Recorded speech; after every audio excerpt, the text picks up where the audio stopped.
Welcome back, everybody, to the quarterfinals of the FIDE World Cup. It is tiebreak day. 3 of our players are going home, and 3 are advancing to the semifinals. Get very close to the candidate tournament. Peter, still 3 matches going. Sindarov versus Martinez, Erigaisi-Wei Yi, Esipenko, Shankland. Which one are you looking forward to? Yeah, hello Jan, welcome everyone. I'm looking forward to all of them. It's Judgment Day, that's how I like to call it, because you can't postpone the decision anymore. We will have 3 winners going through to the semifinals, so much at stake, and I'm looking forward to all the action. I know you don't like predictions. Who are we going with? Sindarov versus Martinez? Sindarov the favorite? Well, I think more or less he's a favorite, but we also know that Martinez is extremely good in quick play. So I'm actually looking forward to see Martinez in his dangerous element, because yesterday was a disappointment for me, that I like when players are trying to push with the white pieces, but it was kind of his match strategy, and now he has to prove it that it was right. Sindarov is just already a world-class player in my mind, very young, tremendous amount of energy, and I believe he's also extremely good in quick play. One big highlight is Erigaisi-Wei Yi. Before we talk about that, let's get to yesterday's.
That was yesterday. We've seen Nuribek Yakuboyev being the only one who made it to the semifinals in the classical portion. And of our 3 matches, the one everybody's looking forward to, especially here in Goa, of course, is Arjun Erigaisi against Wei Yi, our 2 highest rated players remaining. Peter, is Arjun gonna be able to handle all these expectations? Yeah, this is a very big question, because so far throughout the tournament we haven't seen the slightest weakness in Arjun's play. But then yesterday there was this moment, that he showed sign of nerves. It was uncharacteristic for him to miss that chance, because it was like a computer-like chance requiring very precise calculation. But that's his trademark. It just shows that how much pressure the players are facing here. They will get energy out of this. He will feel like, wait a second, Arjun is incredibly strong, but he's human after all. And in my mind, this is a very 50-50 match right now. Yeah. Can't wait for it to start. I don't dare a prediction for the tournament, and the fans here, of course, would be great to see Arjun advance, but Wei Yi is such a world-class player who very much deserves a spot on the candidates too. Then we have Esipenko against Sam Shankland. Your favorite, Sam Shankland. What do you think? Yes, I also like Andrey Esipenko a lot, and I wish both players great success, but of course there can only be one winner. I also feel that this will be a marathon battle, because Esipenko had shown throughout the tournament that actually he's patient enough. He's not rushing. Also against Vincent, he was very patient, was looking for his chance, and then when he got it, he used it. Sam Shankland, on the other hand, has basically crashed through in the rapid tiebreaks. He won all his matches like 2-0, which means that it's a big question how he will handle the nerves if the match keeps on going with a faster and faster time control. Yeah, he's been to the quarterfinals before. And we've been to the playing hall before, where Chalice is ready.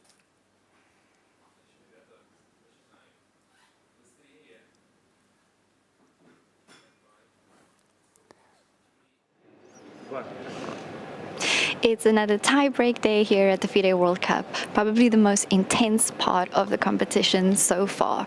Only 3 games, only 3 spots to the semifinals. Each board has its own arbiter to write down the moves. Am I correct? Tell me what is going on and what your job is here today. Yeah. Hi. So my job is to write the games. Okay, the players are playing there, so we have to write their games. Yeah, that's my duty. Yeah.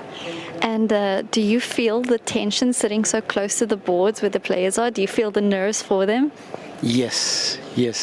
Because whoever wins, the best player need to win. But as a player, yeah, we know the difficulty is there, and it's always there.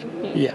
And a final question, I don't know if you can answer this because sometimes we have to be, on the fence, but who are you rooting for today? Who should go through?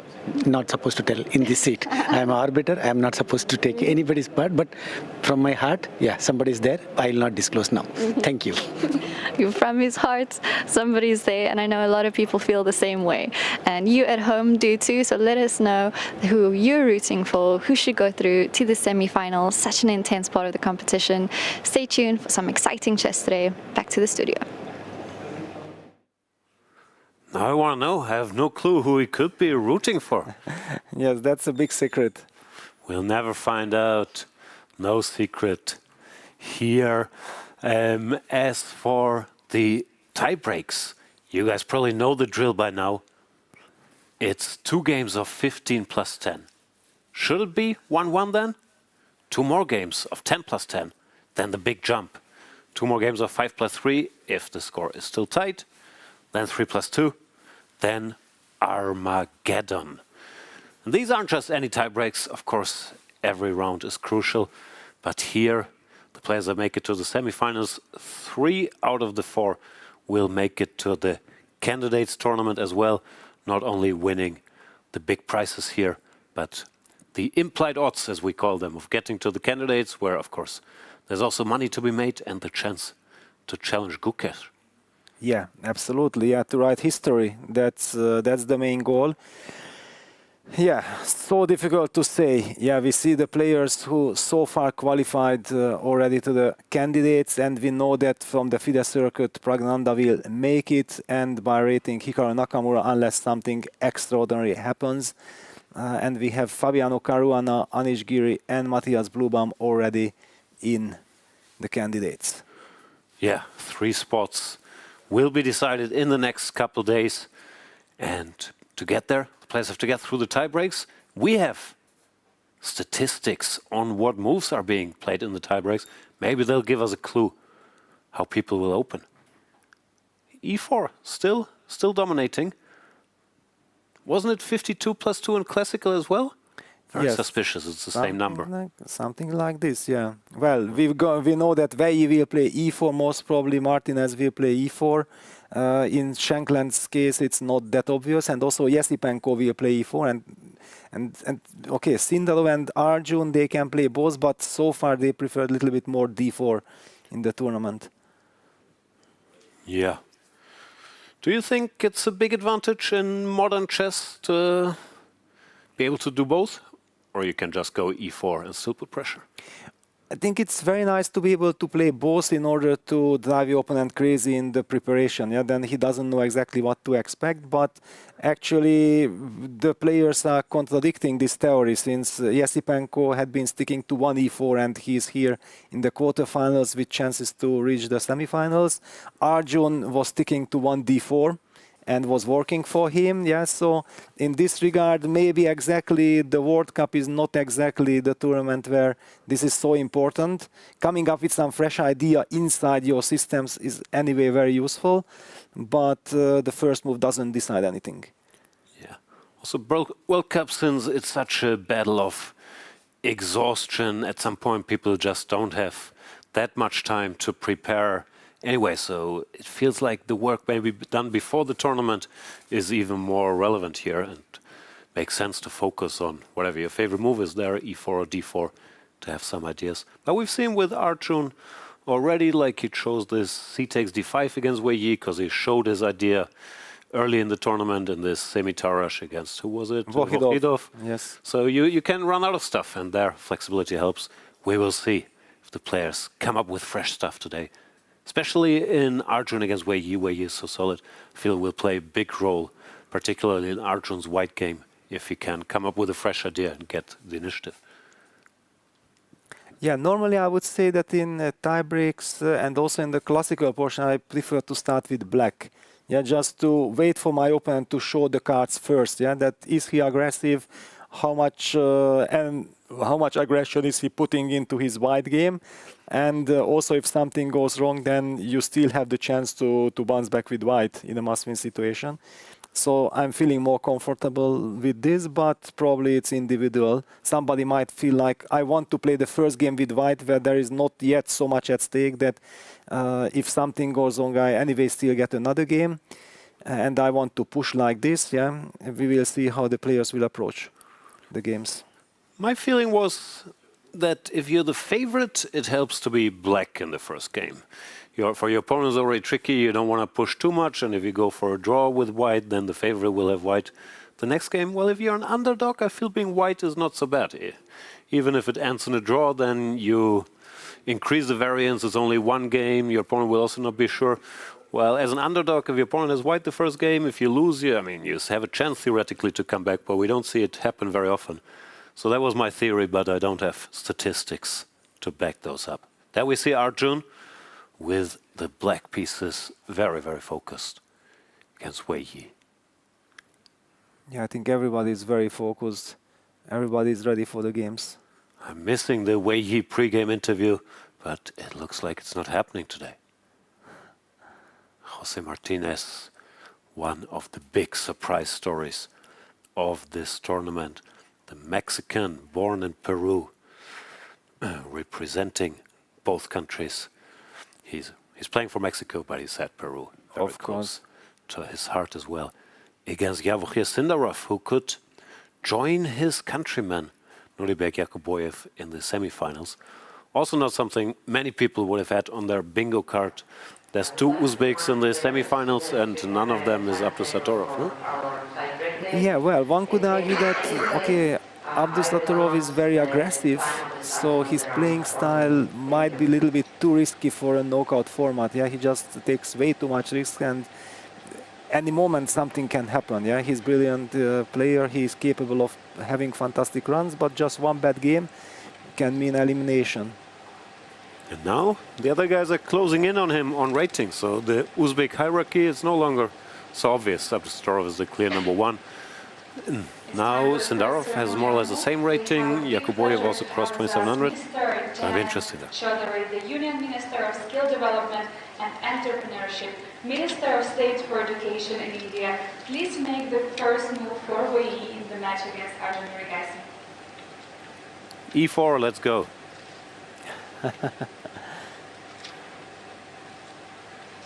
Oh. This is just a ceremonial move. No, don't take it back.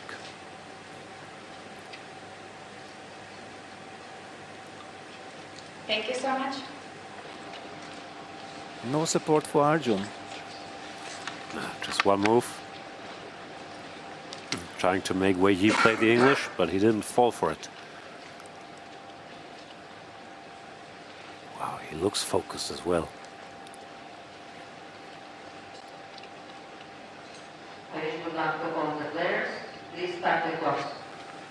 And we have lift off. And E4 on the board.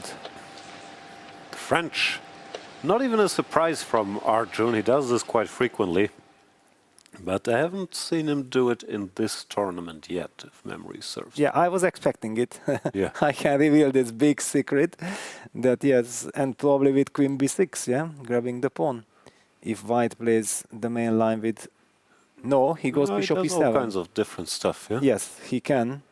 This Queen B6, you can only play every 10th game. Of course it holds, but if White is prepared, there are so many questions to be asked. Yes, I wanted to ask some questions. Some yes. questions.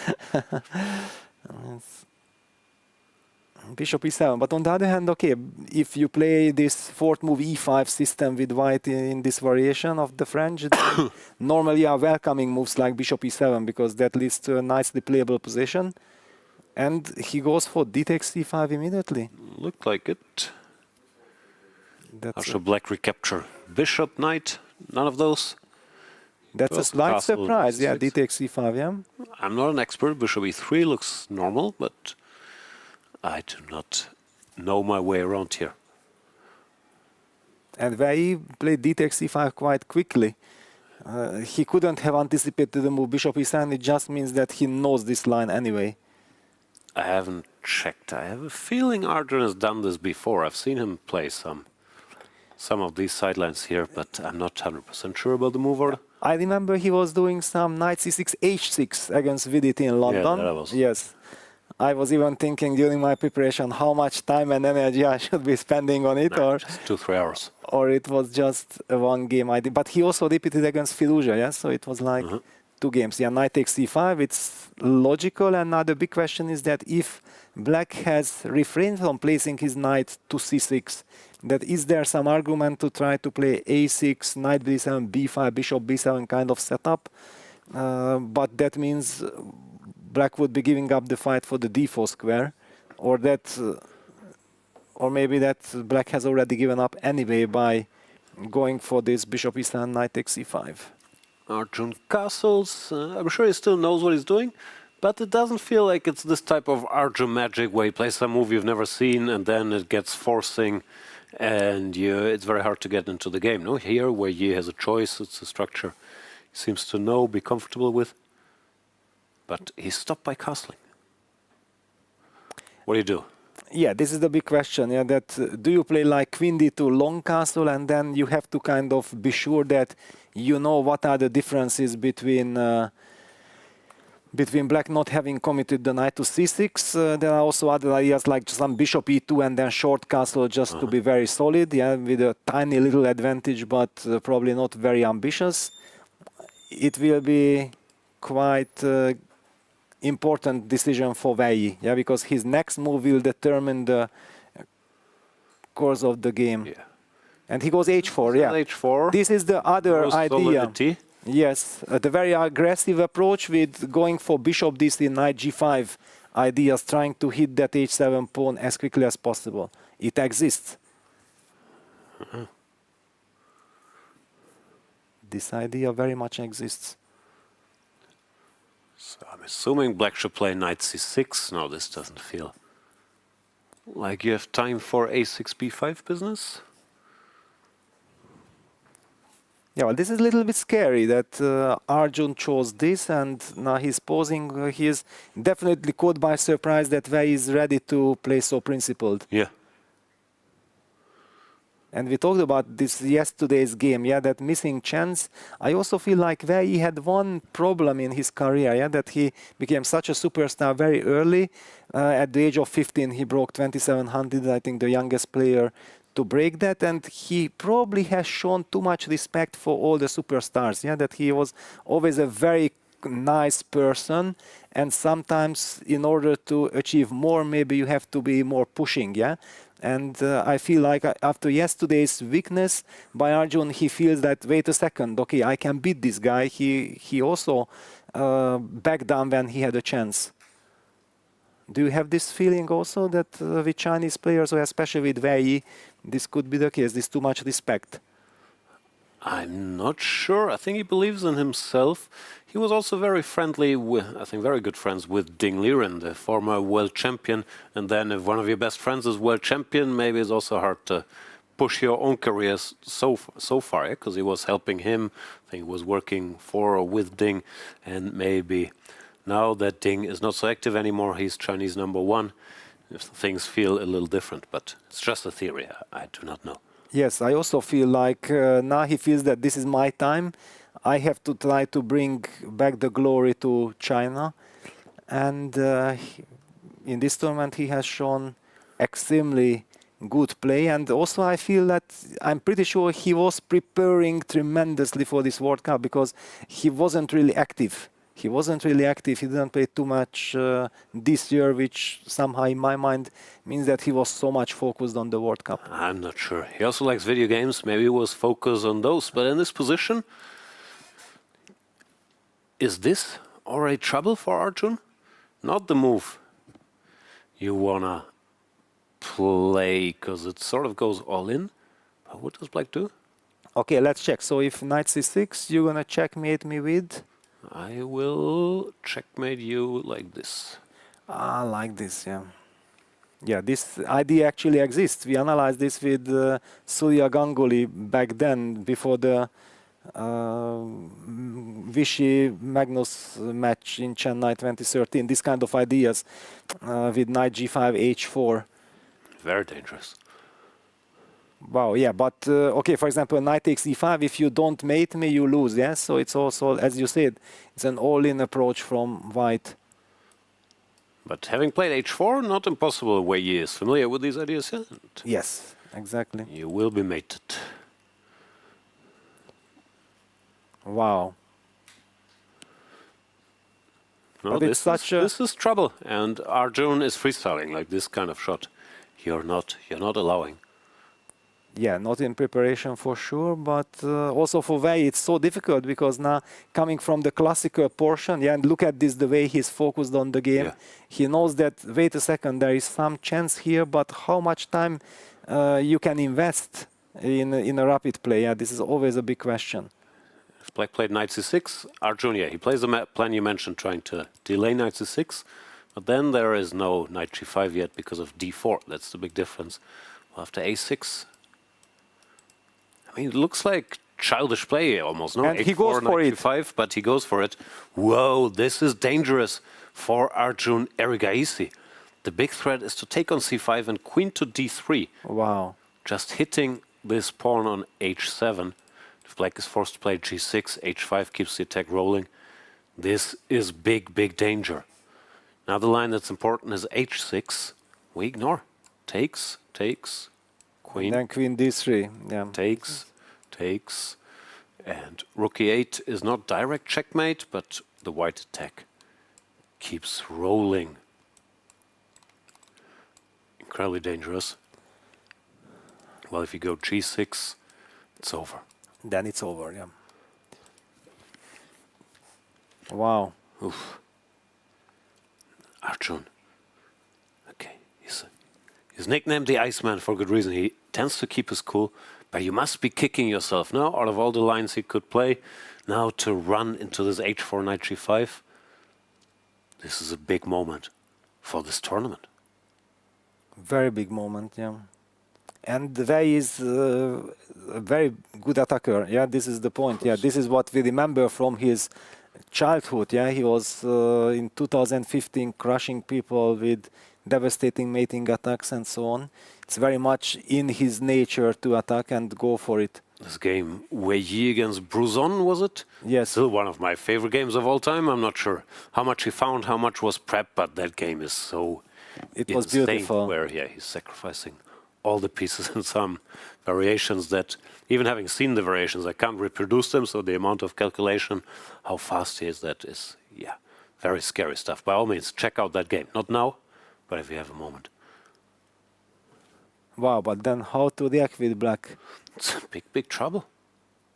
Yes, okay, big trouble, but still, yeah, that what could be the best practical way to...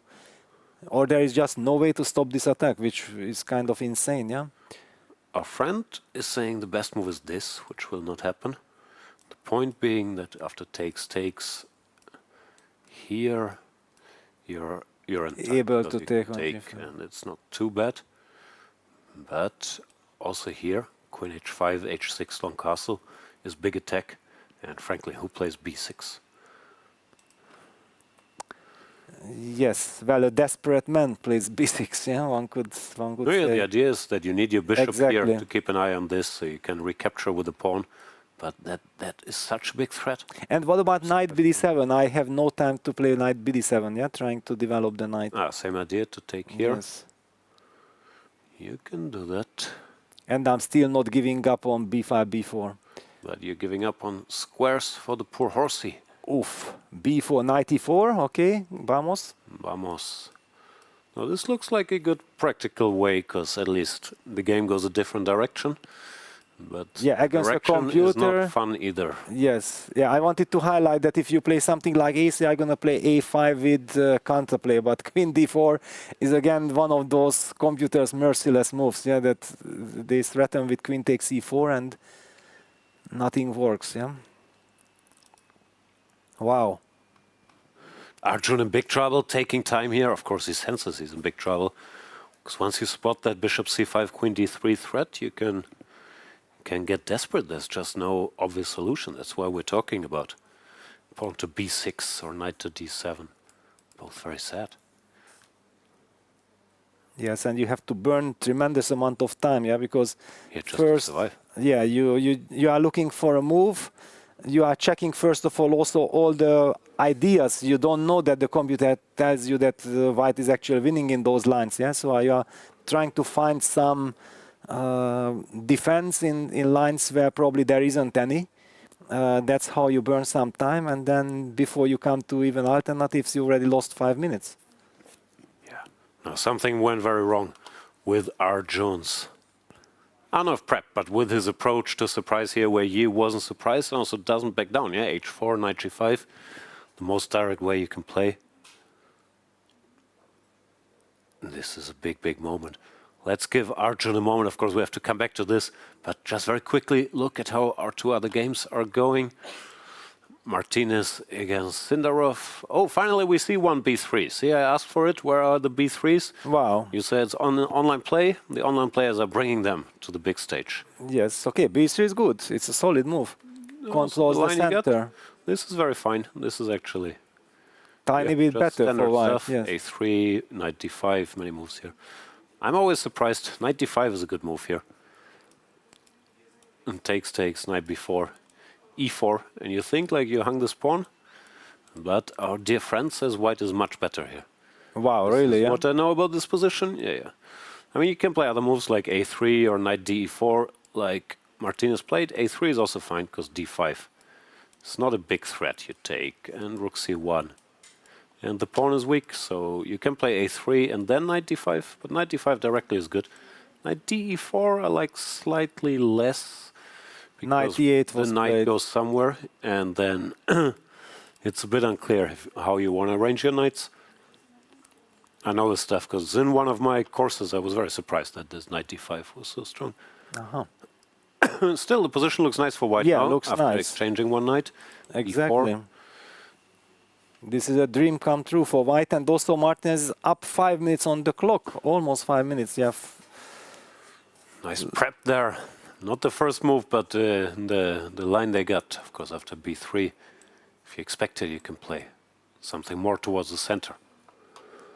Okay, so Martinez with a good position. Wow, and this- Arjun played f6. Okay, It's a let's go total there, let's go desperado. there, yeah. Yes. f6. And Wei Yi takes. Of course, because you have to take with the rook, and that feels very very clumsy. Sorry for being Mr. Engine Boy, but this was winning on the spot. Wow. h6 forced, Yes. or f3 we can look at later, but h6, bishop takes, queen g6, fg, bishop d3. Doesn't look winning. Yeah, You give doesn't home look piece, winning at all. You have a check, but yes. this was winning. Anyway, Wow. ef6, normal move. Rook takes. The good news for Arjun is now there's nothing direct. Takes, queen d3 has rook h6. It's sad, but Queen h5 he lives played. to queen h5. Now rook here, there's a check. So So you go have to play h6, and he will play long He castle. will Yeah. just, Because, okay, that knight is always taboo on g5. and it's still incredibly dangerous. So many ideas. No, takes here, bishop d3. I mean, you kind of want king b1 as well, but kind of, Yeah. h6 played. yeah, forced. And good for Arjun that he took a decision, f6 more or less quickly. Like you needed a moment to recover, but thinking even longer would have been worse, I feel. He's down to 8.5 minutes. Wei Yi taking also his time. It's not the clock. Bishop d4 played. Wow, so this is a very concrete. Very direct. If rook takes, what's happening? Queen g6. Now the queen Queen comes. g6, that's the idea, and checkmate. from two angles. Yeah, queen h7, queen h8. Ouch. But this is the idea. Can black just sacrifice an exchange? I don't think it's can. He has to. He has to, yeah. Okay, with some knight c6, bishop f6, and claim compensation. Can we claim compensation or not? You can claim. And then queen g6, yeah. Yeah. Ay. They're crazy to step into, in such a very important moment in Arjun's career, to step into such a bomb. Yeah, this is, and I'm wondering that because Dingliren was playing all kinds of French and prepared all kinds of French, French and also knowing that Richie is famous for all the sidelines and looking for new kind of ideas. Maybe they looked at bishop e7 castles, and they understood that actually it's very dangerous because of this h4. Arjun running into a bomb from Dingliren's preparation. Yeah, it feels like almost the first time in the tournament, because normally I'm so impressed with Arjun's choices and how he manages the risk that, yeah, maybe French and this particular line was a bad choice. Still, it's far from over, let's not forget. Arjun also great at chess, it's not just openings. And here, he can give the exchange. And he will. Move like queen f8 or bishop f8, and it's not too terrible, like if the queen covers. Yeah, but it's psychologically, of course, tough, yeah, that he has to lose a tempo to give the exchange, but he will. No, he goes knight c7. No, knight d7. Okay, what's the point he wants to take with the knight on f6? No, probably not. But that also doesn't feel so good, yeah. Also, white is not forced to take yet. Yes, he can just castle. He can go for this, and the same problem remains. No, but he takes, where he takes, and quite quickly. He wants his rook. Now knight takes or bishop takes? Well, in general, I wanted to have that bishop on the long diagonal to claim compensation. If I take with the knight, I just feel like, yeah, probably I'm not getting checkmated, but where is my compensation? Yeah. That's the problem. Hot take, I think, Arjun. Ah, no, he does take with the knight. Check. And where he plays with a lot of speed and a lot of confidence. King h8. And then he will castle. And I agree, now white is more stable, no? With the bishop on f6, exactly. You were touching some stuff. Also, fun move, I don't know if it's the best, but it exists. You can take here. And go for an endgame, yeah? Endgame, exchange up. But you give g takes f6 construction. I'm not sure I like it so much. No, I'm not sure it's best, but with the pressure, at least you know white is better. You're not sure if you're going to win. Queens are off. Yeah, but I think black in a rapid game is also very happy, yeah? Because then all the dark clouds has disappeared. Yeah, white is up an exchange, but suddenly black has a nice kind of position, and with the dark square bishop and all these exposed white pawns on f4, h4, there are chances. No, we shall see. I actually don't like queen f6. Huh? Does Wei Yi like it? He's thinking about it. Well, he's about to move the queen. It's very tempting. See? And he goes very for it. Tempting to go for that end. Yeah, but he's missing the momentum. Actually, Arjun will be back. He will survive this. Okay. He will survive this. Unless there is some very quick f5 and you break the structure. But if you just play slowly and I get, I don't know, somehow my pieces into the game, b5, bishop b7, bishop b6, the pair of bishops and this mobile pawn structure, the white knight on c3 is a horrible piece. Yeah, that's why I feel like you have to hurry with f4, f5 break. So takes, and then maybe play long castle in order to be able to, because f5 runs into d4. Yeah, I have this f5, yeah, and g takes f6. Exactly. Arjun goes for gf6, king g7, and I think he can be quite happy. I know that objectively probably his position is clearly worse, probably it's 1.5 evolution of computer, but this is a rapid game. We are playing on emotions, and when you know that you were almost about to get mated and you were thinking like, wait a second, I might lose in a miniature way, and suddenly you get a chance to fight, because it's a fightable position. I've never seen anybody happier about an endgame full exchange down than you are, but The I believe I trust your dark instinct. square, yeah, the dark squared bishop. The dark squared bishop gives chance, and if white is not able to break the construction with f4, f5 in time, black stabilizes with all his, activates his pieces, then this is not even clear why white is so much better. Let's see what Wei Yi decides. One castles looks obvious. Bishop e2, also a normal move. And F5, besides, as you mentioned, runs into. yeah, But f5 even this is d4 a thing, because I can do all kinds of stuff. Okay, you can castle, then I go e5. And the question, you will be able to block g4, bishop g2, knight e4, then you are doing very well. But g4, h5, I don't know, I have some You have play. some hopes. I have some play. Yeah, Let's play with your feelings a little bit. if I could just have one extra tempo, you know, I just feel like give me one extra tempo and I will be happy. Like this, probably the computer can kill me, but it's just one extra tempo would already mean a lot to the position. But I feel like white maybe has to play very energetically like this, and where he's taking his time. If he just plays slowly, maybe if you are a computer, it can still work out, but humanly, I don't like it if you give the initiative for black. And besides, strategically speaking, this idea of going f5 and then bishop f6, b5, bishop b7, and eventually even landing a knight on e4, asking you please take it, knight takes e4, and then I recapture with f takes e4 with this pawn structure without open files. And there he goes for long castle. Yeah, he's setting up this f5 idea.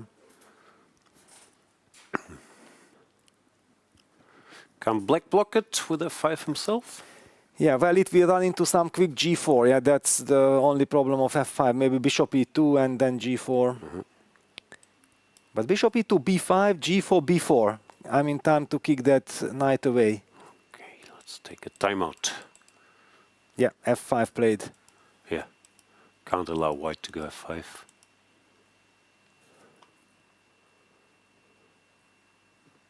B5, a3, and then you insist on g4.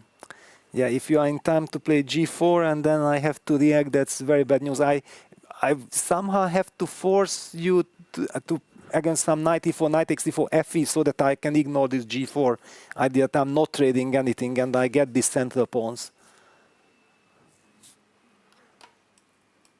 But how to do that? Because here you again take and I run into f5 or anything. It's also not ideal. Seems like one tempo I'm too short to claim compensation. Yeah, that's why engine is so happy. Yeah. I don't know, I'm a simple man. I was taught rook 5 points and bishop 3 points. And pawn structures, no extras in your... What's wrong with the pawn structure? We have 2 islands. Black has 2 islands. Yeah, but we'll go for g4, there will be but weaknesses. you don't have central control. Yeah, black has the center and black has the pair of bishops, dark squares. Isn't this Pair of meaning... bishops, we have a bishop too. What Yeah. central control? I control e5, I mean, I control d4. If instead of the knight on c3 you would have a bishop on e3, I would resign with black, yeah? Yeah, Yes. Of course, that knight is the idiot. Exactly. The knight is the idiot, and that maybe black is in Even time knight on to- f3, I mean, okay. Yes, Jump, but that still would be... horrible. Yeah, that would be very bad also. Let's see what Wei Yi does. Bishop e2, g4 was one idea. If we play too slowly, then you get your It's a wish. tempo, yes. This I'm not in time to do everything. Yes. No, actually, I think that this bishop e2, g4 is very important. Especially knowing that this is a rapid game, having a flow, knowing your direction, where to go is crucial. Yeah. Also, it suits him, no? Then there will be some tactics. Some f5 will be there. Knight takes d5, rook to g5, Yes. whatever. Well, if you allow Arjun to improve, I mean, then, yeah. Here I will be on your side. If you get all this Exactly. stuff, knight e4, bishop f6, that's a different game. But where his clock is ticking down to 5 minutes. Yeah, he's behind on the clock now. Yeah, after but this he's early about onslaught. to play bishop e2. Yeah, his hand was moving towards the bishop. One could see this very slight little hand movement, which indicated that it will be a small little move, bishop e2. Arjun under big pressure here, but He's ahead on the clock. Yeah, bishop e2 played. Bishop goes out. b5, a3 was Yeah, important. that is a key knight move. to get kicked back here, and then Yes. black takes over. But a3 will play. That's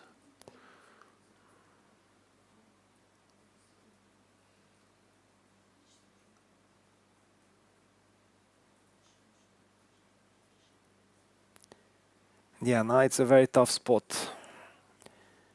Because black also knows if g4 comes in time, that means big trouble. knight e4 is Yeah. not really the solution. Now if we Yes. we can break the center from With- here and where Yeah, this- c4, f5, g, yeah, too many options. Sorry, we're ignoring the other games, but this one is so exciting. Maybe now that Arjun is thinking one brief peek. Jose Martinez, but Sindarov stabilized a little bit. What do you think? Yeah, Martinez is still up on the clock, but I go with you. Yeah, that having provoked f3 and e4, it means that black has stability. So f3, maybe I had to do it, but it's a rough move to play. Okay, f takes e. And then h5, bishop h6, yeah, activating the dark square Not bishop. to play. Yeah, somehow I believe it will be a draw. This will be a draw. It will be a big battle, of course, but there is a drawish tendency here with the... Also, you can see Sindarov nodding. He knows his pieces are waking up. Yes, they are waking up. And a quick glance at Shankland against Esipenko, because it was a very double-edged kind of middle game. Still double-edged. Yeah, look at this, king on h3, but luckily the rook on the second rank, rook on c2 is guarding it with rook h2. So that's the defensive line, and it feels kind of unfair, no, if you are black, that I'm having a queen on d5, rook on e1, I'm about to deliver checkmate on h1, and it's just a check. And because of rook h2, nothing to worry about. Check, rook goes here. And okay. You have to do something about the bishop here. You can go away, maybe you can take, but it's not like there's anything direct. Yes, draw is the most likely result, I believe. But Esipenko is up on the clock, and it shows that he probably got his preparation in. We haven't seen much of the opening. Is this anyone's preparation? Yeah, he was playing much faster. Ah, this is your line, yeah? You know all this. No, this I've never seen in my life, but probably Andrey has a clue here. It felt like a high-level game, to be honest. I very much enjoyed all the moves. Everything had its own spirit. But yeah, black is having things under control. But back to Arjun, yeah, because, okay, this is now stable stuff, and we have moves. We have moves. b5 plate.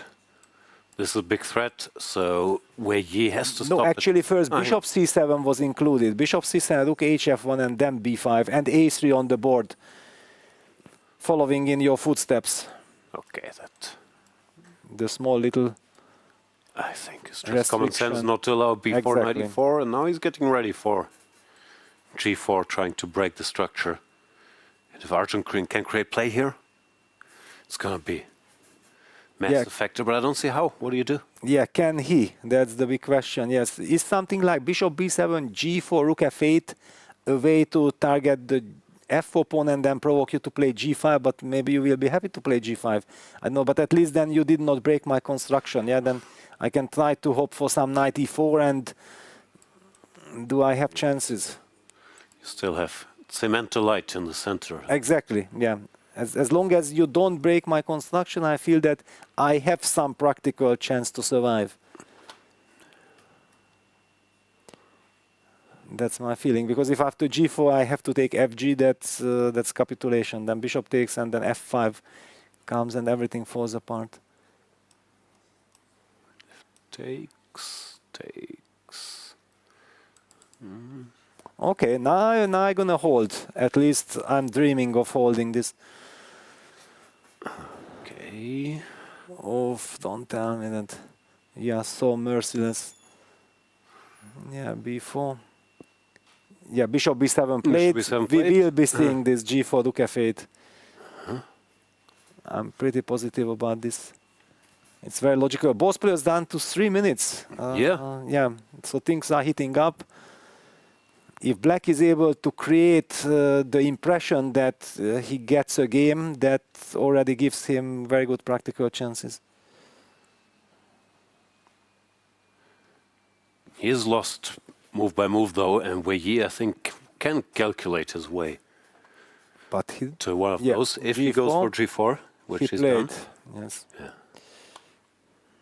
Move per move is the problem, yeah, because otherwise, spirit-wise, Black has compensation. But I see all these +3s, and you keep telling me about the spirit. I mean, there's Yeah. +3 with any move. King b1, gf5. okay, but the players don't see the evaluation bar. Yeah, they might think that it's only 1.5. Yeah, and then there is still something to play for. Yeah, this is the, and they only have 3 minutes to kind of decide on their moves. It's not easy No, I mean, with all the nerves. it's gonna be big question if Wei Yi feels that he can force the issue, or if Exactly. he goes, no, g5, and let's have everything covered when Arjun is back. A rook d8 played by Arjun. Rook d8, that's best move. Yeah, setting up the d4 idea.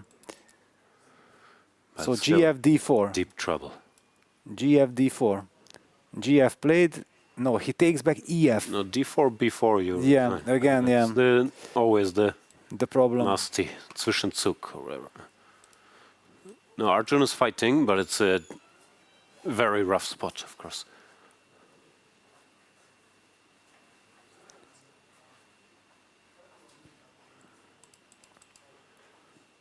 And now how does it work? After bishop f3, what does Black do? 94, you have to 94, play. yes. Because bishop f3 will be 92. played. And of course, white is much better, but at least nothing. Yeah, you collapses put king to immediately. f6, Yeah. bishop to b6, yeah, and you keep on blitzing your moves. But then maybe h5, rook g1 will up, but you will not be in time. Bishop h5. Best move. Best Wow, move. Wei yeah. Yi is on it, Yeah, rook g1 check is clearing coming. this square and also preparing rook g1, rook g6. He doesn't need the d5 pawn. He needs that square and this square for his knight. Very, Oof, this is very trouble. strong move.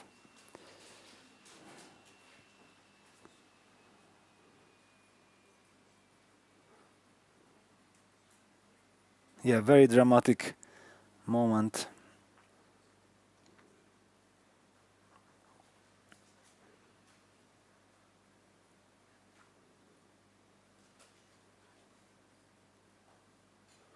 What can you do? King f6 looks logical. Get out of all this stuff. Yes, because if rook g1 check is coming and you're unable to put the king on f6, then it's automatic loss. Yeah, But he so- goes d4. Okay, but does that allow our usual b4 business?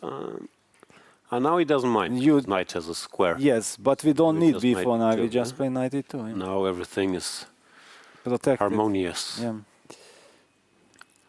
And the rook still comes. 92 played. No way, he is very precise. Yes, very precise.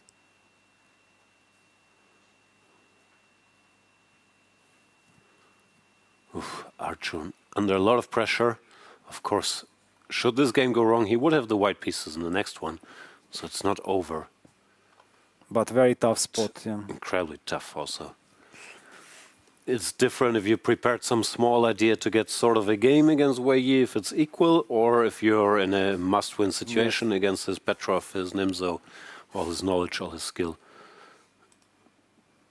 Knight g3. Knight g3. Wow, shows good nerves. Keeping all the But- tension in the center. Is that the right move? No. King This gives f6. Arjun a chance after King f6 because he blocked the g file. Now it's not so easy. He should have taken. And just play This king is b1, yes. And then bishop not f3 enough. back. I felt like that would have been very unpleasant for black. Yeah. Okay, King f6. Maybe we gave our speeches a bit too early as usual because now Arjun has a chance. This bishop g2, it's in the position in. Yeah, and that. If you go c takes d, this is a very nice, nasty little move. Wow. Very easy to miss. But things are hanging in the air. Yeah, the knight on g3 is loose, knight d3 is coming. Just to show this line, this is a key resource. C takes D. And this trick. And down very to a easy minute, choice. very down to a minute. No, black is back. And this is, yeah, anybody's game now. Just one mistake. The pair of bishops. Yeah, he's Now you're taking a victory lap. Come on. well, I told you all the way that black has pair of bishops, and no, he doesn't go for bishop g2. He took rook takes d3. Also not too bad. Yeah, not too bad. Okay, f4 pawn is vulnerable.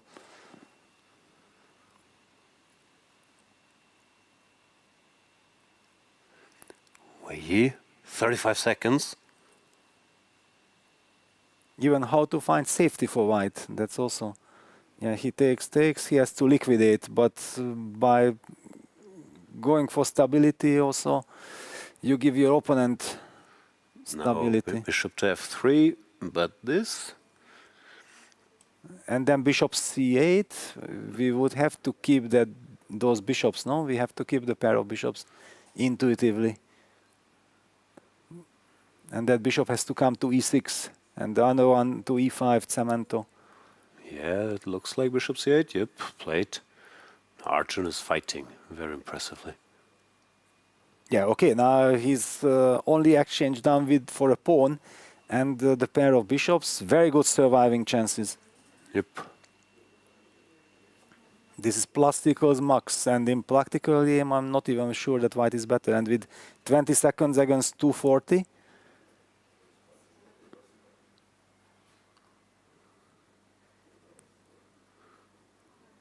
15 seconds.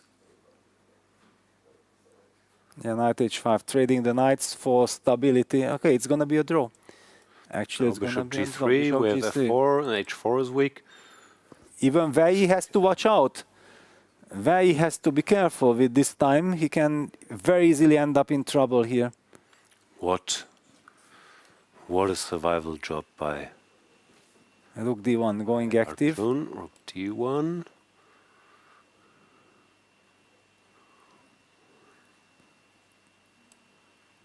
Bishop h4, what does he want? Rook d6? No, nothing actually. He wants absolutely nothing.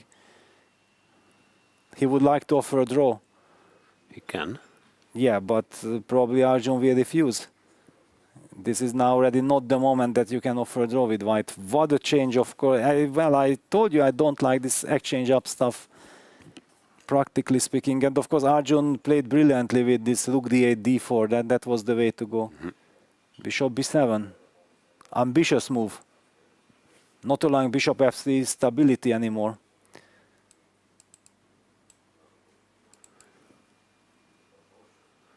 Bishop e2, he's retreating. You can feel something's gone wrong. For Wei Yi.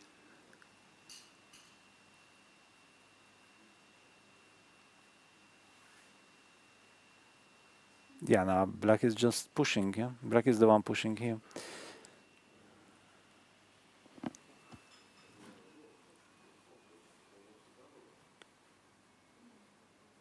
Arjun still with 2 minutes on the clock.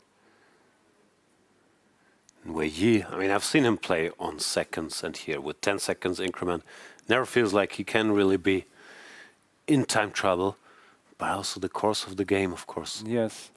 he can't be too thrilled about. And also deep inside, he's very upset with himself, but he doesn't have time. He cannot be upset with himself. Focus now. He needs to be focused, but it's very difficult. That how did I end up in this position from that position? Yeah.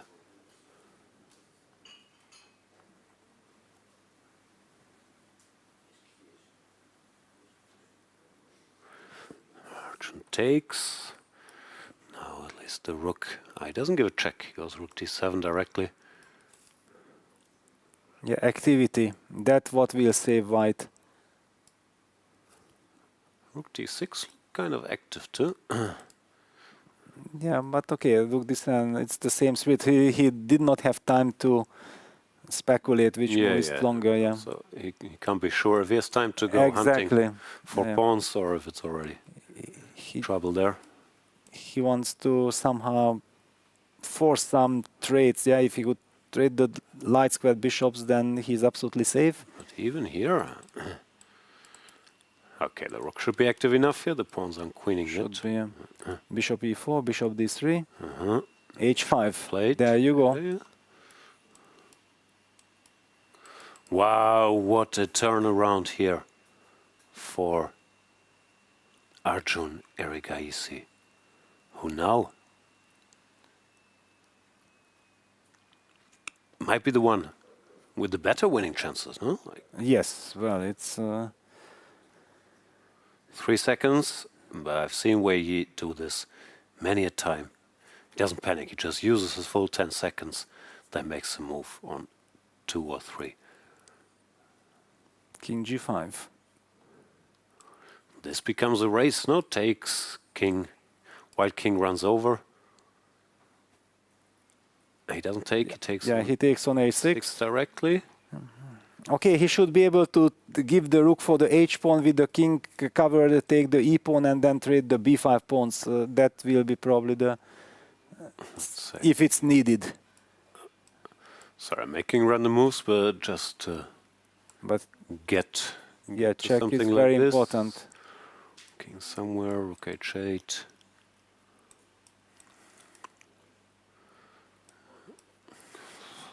Yeah, very Anything could tricky. happen. Yeah. Very difficult. Because there's always these ideas. Yes, no, that's why he did not take. He played king d2. He's trying to crawl over with his king without capturing on e4. Okay, h4.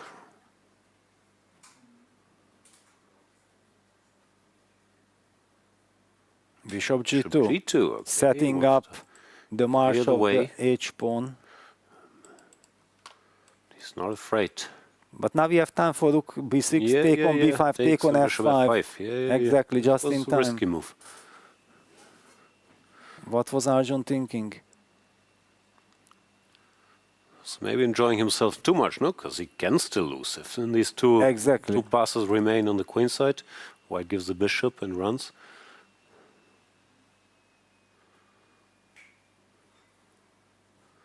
h4 played, but now Wei Yi is back. Now he can Rook takes calculate b5, direct stuff. h3 on the board. Now he But will there's take on bishop takes. f5, That's the bishop trick takes. in h2 you can't do. So white has safety at least. Yes, and then he will take on h3. I guess the bishops should hold against the rook and 2 pawns, but can you be sure with the king Yeah, so no, far you away? cannot be sure. This is not a dream scenario for Wei Yi again. Risk-free chance to push for a win. And Arjun cannot believe. Look at the nerves. Yeah, he's not done. Under 20 seconds himself. Move his king, king f6 played. I guess Wei Yi just takes, no? Get rid of this pawn and breathe. Yeah, takes. Very important for Arjun. He has this check on f4, so Yes. no tricks.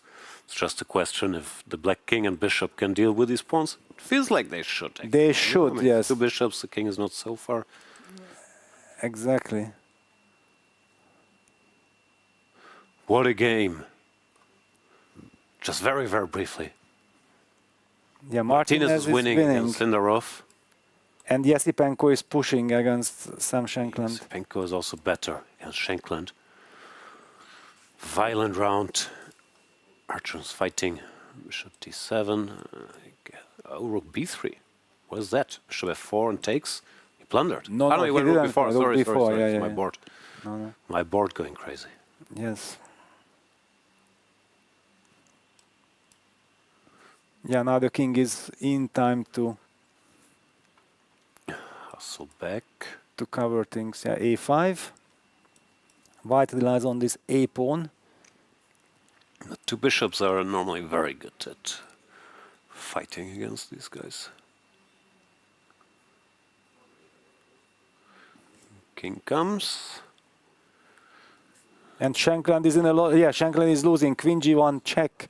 There was this wonderful little tactic, and yes. Oh, with 1 second, with 1 second on the clock, you play Wow. king e3. Oof. Yeah, on every board things are escalating. It's too much action. Let's stick with this one and then catch up with the 2 others. Bishop e1. E1 played. And looks like Arjun is managing to coordinate. Rook d4, king Oh, the c7. king is over there. Hard to believe White can win this. Yeah, there is a blockade. Yeah, where you should make sure not to... Not to lose on time, you should yes. make sure. Exactly. Not to run low again to 1 second. This is And Arjun crazy. has everything under control, I think. Now White is not even better if you don't run into any cheapo, rook d5, king c6, whatever. What a game.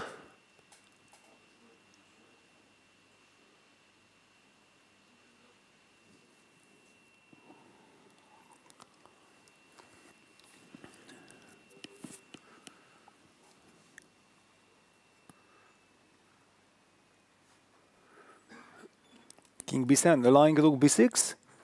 Rook f6 with rook b6 idea. Is not worried, yeah? Rook f7 check first.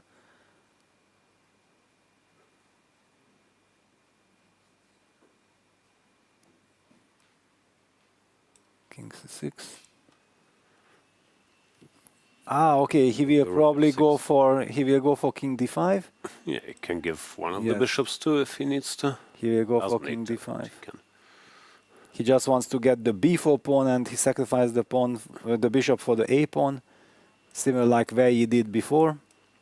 And then we get this theoretical zone position. For example. To rook f4, where he wants to He continue. wants to keep discussing this. But nothing really moves. No. Bishop c3, this is a very comfortable situation for black. Okay, that here. You cannot lose this. Rook h4, bishop e1. Is he planning then? Rook? No, it's okay. But now already any move is completely fine now. Bishop c4 played. Okay, he's trying Rook to h5 force it, check. doesn't have to. King d6, rook c5, bishop takes b4, yeah? Yeah, that's Like always this. there. And Martinez has won his game against Sindarov, the first game, so has Esipenko versus Shankland with 2 decisive results, which we'll have to catch up on in a minute when this is over. Rook h6. we're expecting king d5. Yeah, there's not much here.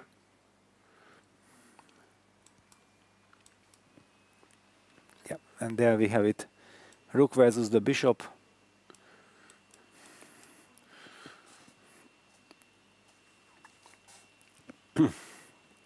What's the easiest way to defend this? Arjun, yeah, that's what I wanted to see how Arjun will react. Will he go to the a8 corner, but he was to the center with king e5. That's why I'm asking. I would have blitzed out king c6, king b7, Exactly. king a8, because I know I'm safe over there.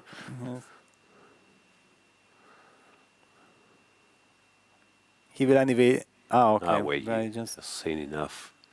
And draw agreed. What a clash. And very anxious moments, especially for Arjun early on with this Wei Yi onslaught. But he did survive. And let's say hi to Angelica to fill us in on the other games there. Score sheets are being signed. It's over.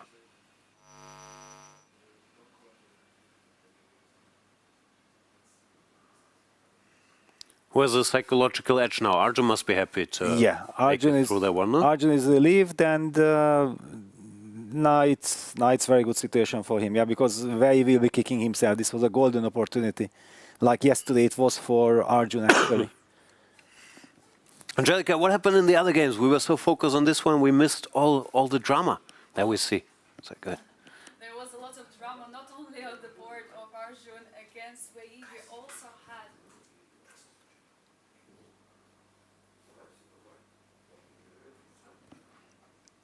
Not sure what's going on. we see results now. So there was a victory for Jose Martinez against Javokhir-Sindarov. Yeah, Shankland lost to Esipenko. Sindarov lost with the white pieces to Jose Martinez. No, with the And black that was- pieces. No, he lost with the black pieces. Sam lost with the white pieces. Things get out of control. It's a crazy tie breaks. Oof, too much action here. We missed so much drama in the first two games. Martinez. Looks like he just outplayed Sindarov, frankly. All right, let's switch to Angelica and show us what happened there. If the classical games end in a draw, the match goes to tiebreaks. It begins with 2 rapid games at 15 minutes plus 10 seconds per move. If the score stays even, they play 2 faster rapid games at 10 plus 10. If there's still no winner, the players switch to blitz, 2 games at 5 plus 3. If the tie continues, another pair follows at 3 plus 2. When it's still level, a sudden death game decides everything. White gets 4 plus 2, while both players bid for black's time. The lowest bid plays black. If the bids match, colors are drawn by lot. Colors are redrawn after each stage. With time controls getting faster and faster, tie breaks bring the most dramatic moments of the World Cup.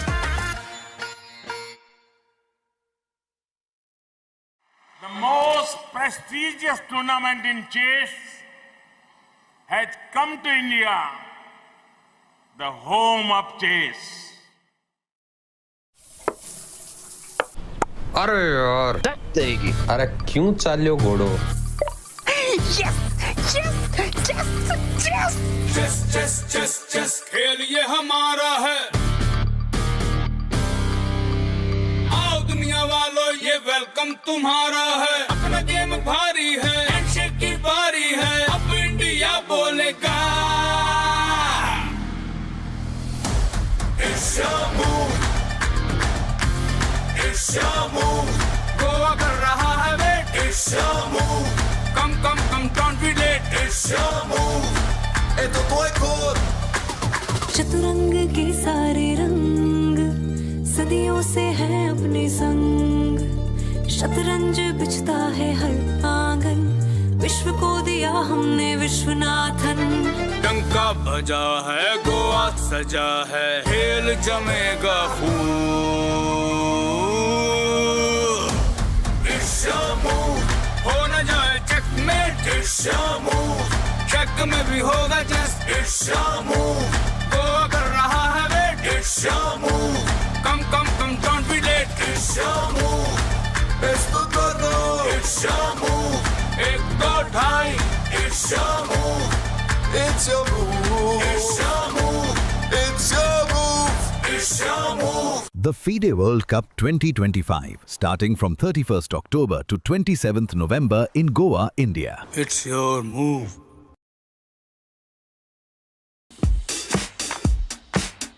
Goa, an adventure paradise like none other. From lush forests to rugged hills, from pristine ocean beach stretches to stunning lakes, there is something to explore in every corner of the state. And some adventures are wilder than others.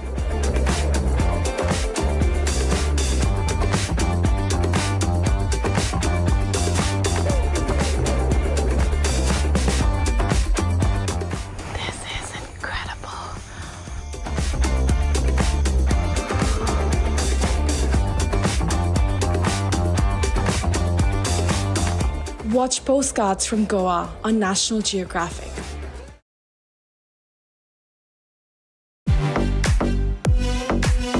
In December, the world turns to Doha, Qatar for chess at its fastest and fiercest. The 2025 FIDE World Rapid and Blitz Championships bring the globe's elite to battle under lightning time controls. December 26th to December 30th, rapid and blitz formats designed to reward precision, courage, and creativity. In the heart of the Middle East, Doha offers more than a board, a world-class venue, a cultural backdrop, and a stage worthy of legends. With a €1 million prize fund on the line and the title of world champion at stake, the 2025 FIDE World Rapid and Blitz Championships, the ultimate test of fast chess.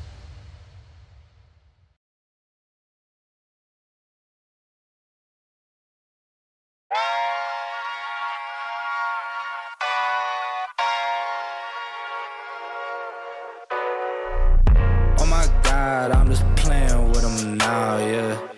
Oh my God, what she saying, say it loud, yeah. I can't respect it, I'm in the gym, but I am not flexing. Came from The woodpecker method, because practice makes perfect.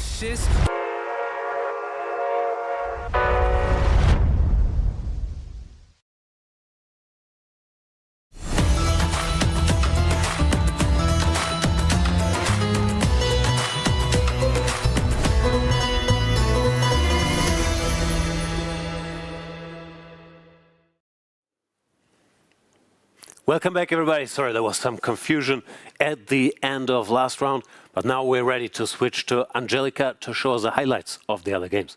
While you're focusing on the game, which was very interesting, obviously, Arjun Erigaisi against Wei Yi, top match of the round. There was a lot of action on other boards. Here at the game, Jose Martinez against Javokhir-Sindarov, it was a very sharp moment after a5 break was happened by Jose. And that was a moment where mistake kicked in. Rook f7. Now suddenly there was a move, Queen b2, attacking the bishop and threatening Queen b8, but Rook a2 was played in the game, and as we can see in a couple of moves, there is a threat. Obviously, the bishop was hanging, and at the same time also knight d8 fork is in the air, and after a couple of moves, we can see that material was won, and later on, Jose Martinez continued on to convert the game very confidently and winning a very important point in the tiebreaks. And going to the game of Sam Shankland against Andrey-Esipenko, first of all, you mentioned was very interesting opening, but it was a key moment after Queen b6 was played. Of course, the position is better for Esipenko, but after knight c4, there was a pin which was allowed by Sam Shankland, and after Queen b3 trying to defend, suddenly Queen d5 is coming, threatening checkmate. You have to defend it. Queen h2 is defending, but after Bishop c5, you suddenly see all the pieces are getting to attack this poor king on h2. So after Queen c2, Queen d4, as we have seen the end of the game, Queen g1 beautifully is checking, and also if you take, the pawn is unstoppable with b2. Beautiful finish of the game of Andrey-Esipenko. So that was, I mean, both of the games were very, very dramatic, but as we can see, one more draw for each of these players, and they are already in the semi-finals. What do you think we will see, for example, Jose Martinez and Esipenko already in? We don't know. They are about to restart. Anything can happen, but now a lot of guys with their backs against the wall. Thank you so much, Angelica. We will switch right back to the action because our games are resuming. Yeah, there's just no break for the players, right? This is so ruthless, this format. Yes, this is brutal. Yeah, like especially if you lost, if you draw the game, then somehow you are still much more emotionally balanced. But after losing and then in a must-win situation, like in 5-6 minutes, to be able to start again and then to fight for a victory with black, for example, for Sam Shankland, we see the Caro-Kann on the board. Now, Andrey also probably has some prep against the Caro-Kann, but now in a draws enough situation, you start thinking, do I go e5, do I go knight c3?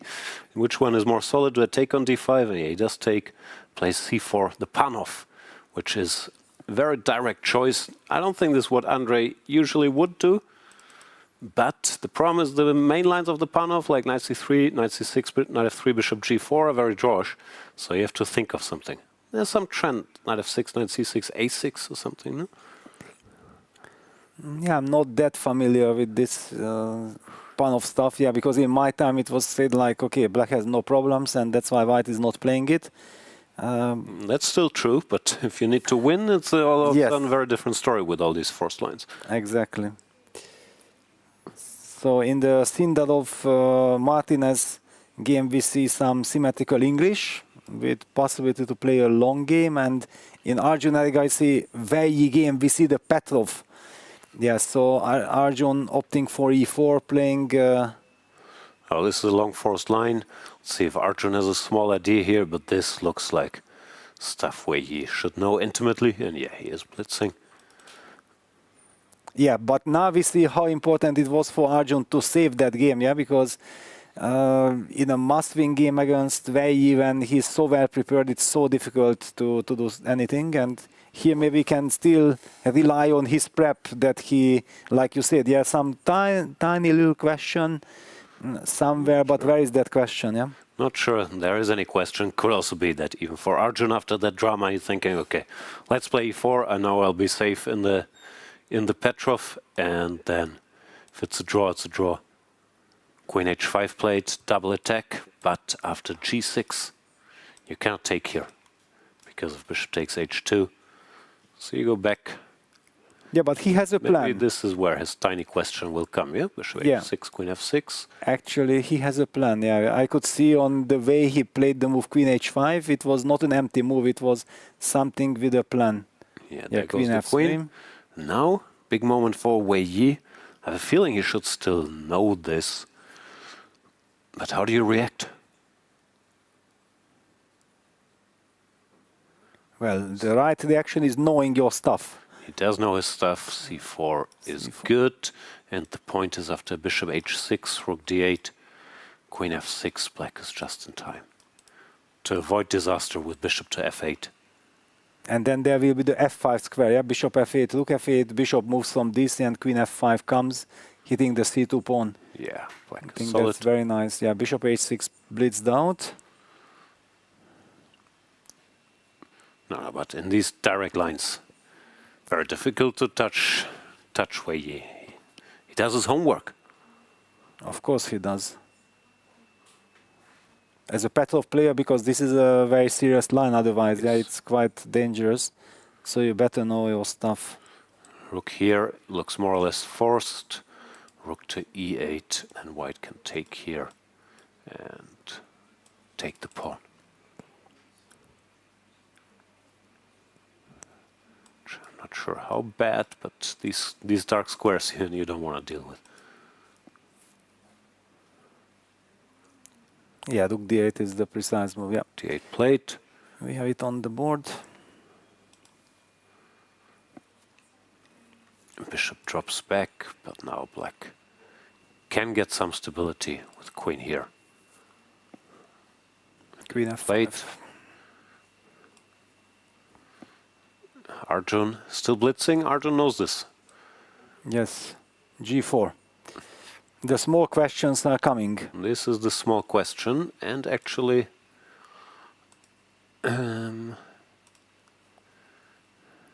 instead of queen f5, which looks obvious, Compi prefers this, which is less obvious. So you can know this, you blitz it out, but if you don't, you want to get rid of the queen, of course. Yeah, where it takes, goes bishop e6. Cemento, and then white will play a4. Did he play a4? He will. No, he played already, yeah. a4. And then you start playing on the queen side, yeah? So this rook eb1, maybe rook eb1, and then the combination of a5, rook b5. Yeah, this is not such a pleasant position. No, and perfect for Arjun, given the circumstances. No particular risk, easy plan. Oof, that last game was such a big one. Now it's up to Wei Yi again. I think this also but I think this also gives us the chance to cover a little bit other games. Yeah, to do justice. For example, the Esipenko's Shankland game is a little bit slow, so I would jump first to the Sindarov game. Okay, this is all theory. Sindarov is also in a must-win situation, so he has to go for it. Just very briefly before we go there, this is a theoretical line, and if black takes this pawn, it turns out he has absolutely no winning chances. A bit similar to this Grunfeld line. We've seen black as a pawn up, but white after bishop d2, c4, he controls the board.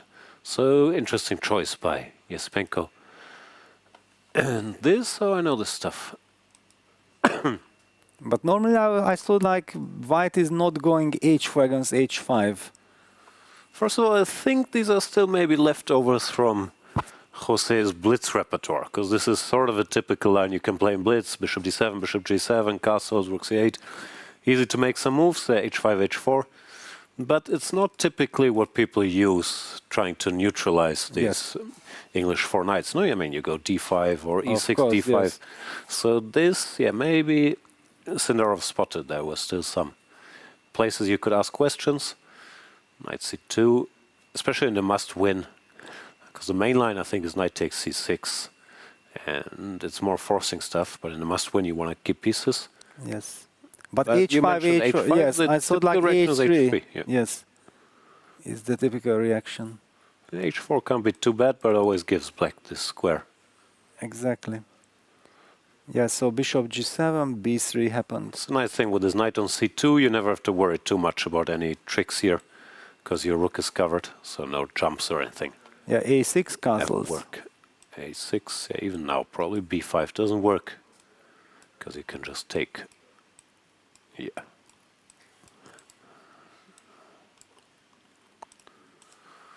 Okay, good position for Sindarov and a must-win, I still think, because all these English Marochis, they're long-term, they're unpleasant for black if you don't get any direct action. Of course. I mean, I face this in Blitz all the time because it's so popular with black, because you can make the first moves, but if you manage to keep control, black usually runs out of ideas. Yeah? I mean, if you stop B5, the future always belongs to white. Of course. So this is a good position for Sindarov. Even with pawn on H4, I agree. H3 looked more normal. Knight G4, yeah, black jumps.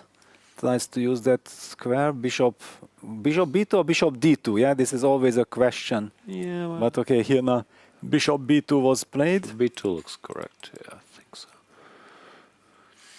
That's typical stuff. Queen A5, Queen D2. And B5. Black looks active. Oh, B5 even. Okay, B5, so very direct play. Yeah, if black can get this in, it's good, but can he?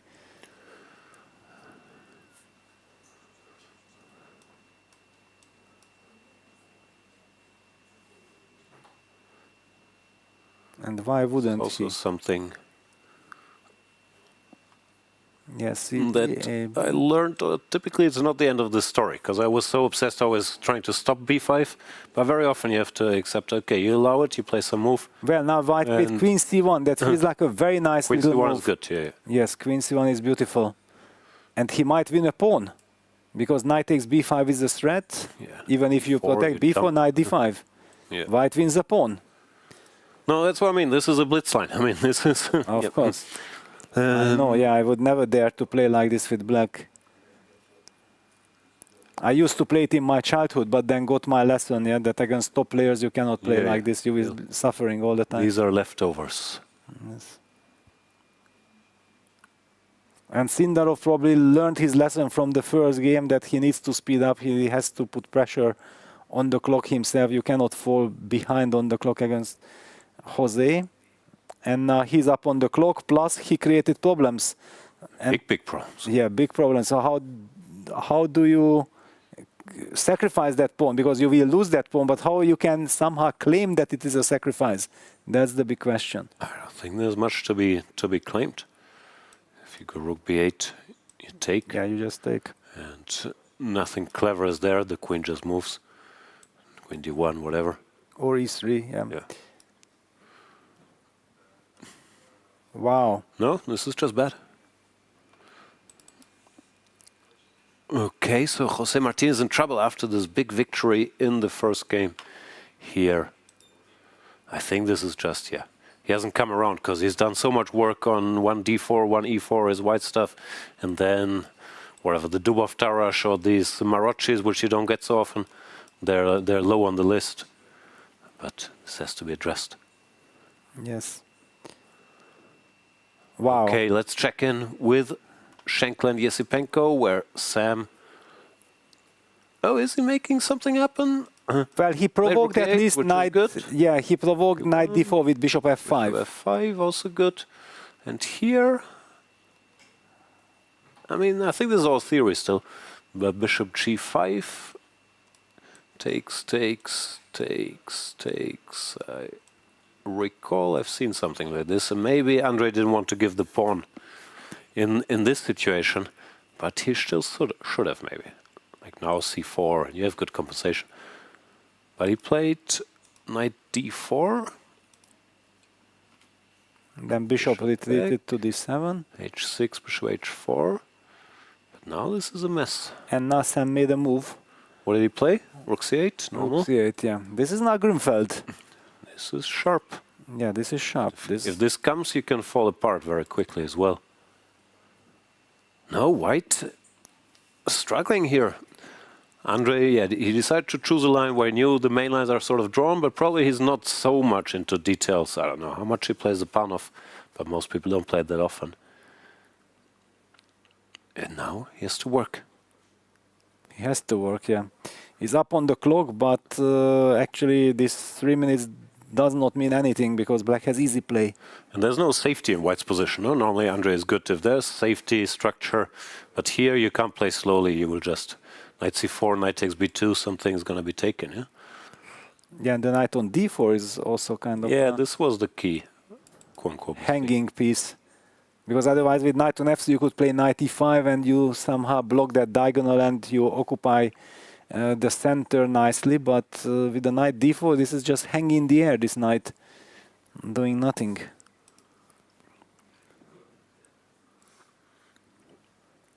Can you go here? Yeah, that was also my question, that if we know that we just want to draw this game, then d6 is a question. So if you don't do it, I think it's just worse. If you allow knight bc4, yes. I mean... But okay, d6 will be met by g5 and where all this what's going on if we just traits on the e file will lead us to some knight c4. Still some jumps, eh? Yeah, knight. I don't know which one, because now the d5 square is maybe important. I'm not sure if I should try to keep control of that. I know, it's a mess. Which is all you can hope for with black, realistically. And also it's on Andrey to even decide he should go for this. Yes, it's very difficult. White plays slowly, let's say here looks normal, some knight jumps, let's say takes.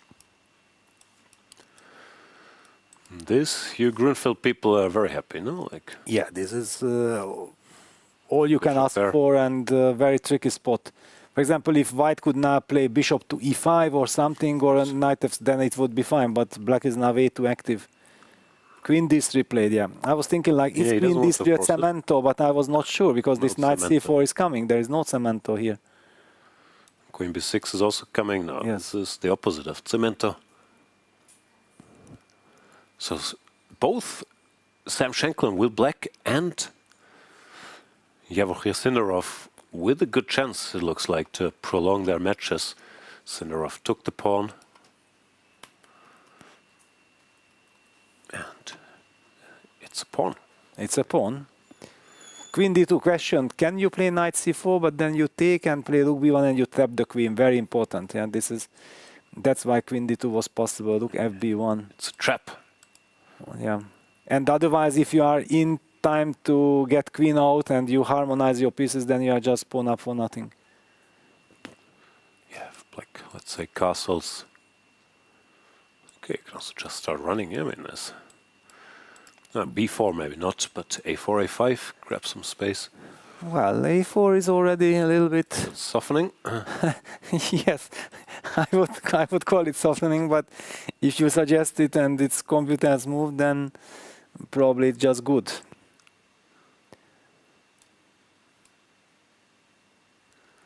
Yeah, something like rook ab1 followed by rook fc1 and so on would be natural. And he goes g5. All right, looking vamos. for action. Yes, creating counterplay.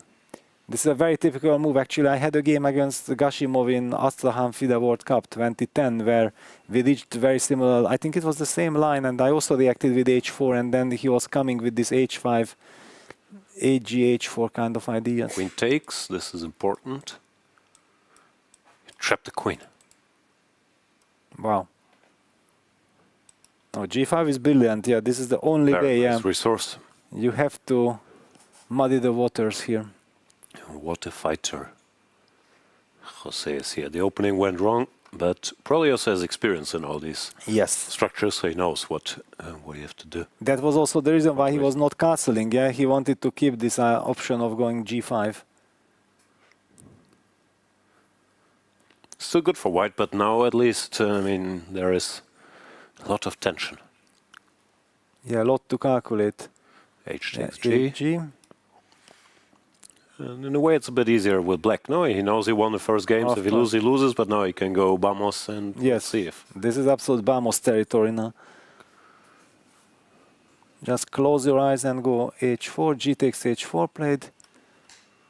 The fearless warrior Sindarov. Yeah, he's not easily intimidated. There's no checkmate here. Rook h4, there's no direct threat. He does take.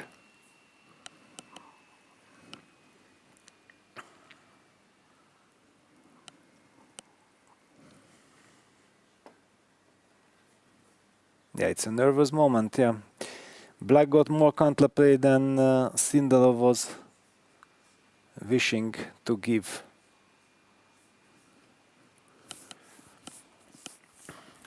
And we have always should never forget that this is rapid play and it's tie breaks with all nerves. So creating the impression of going after your opponent, creating some headaches to deal with, it's what matters, yeah, because you don't have time. Good news for Sindarov is if he gets checkmated, it's no worse than making a draw. While, of course, he has great winning And chance. he goes well. knight b4. Nice move, fearless again, opting for the d5 square. I was preparing rook c1 Rook to remind. c1. Yeah. Black he also has a king, yeah? No, very, very nicely countered this g5 action, which I would have panicked. Yeah, knight before is heading to d5. Black's queen is very far away from the king side. Okay, let's check back in with our other games. Yeah, Yes, Esipenko's in trouble. Exactly. I wanted to say the same, exactly the same wording, that he's in trouble because this is very easy play for Black, and I also don't really recall Andrey having any experience with any color in these positions. This is not his type of stuff, but Sam Shankland, the Grunfeld player, a player who loves to get the dynamics, and his pieces come to life. Queen b6 is coming, pressure on the b2 pawn, pressure on the d4 knight. He has all the chances to mount a comeback. You can see it on Andrey's face. Normally he's so Yes. laid back here, and it's, but also already went really, really wrong. This knight d4 was such a key. It looks logical to kick the bishop, but the knight is always stupid in all these lines. After bishop d7, knight here, queen here.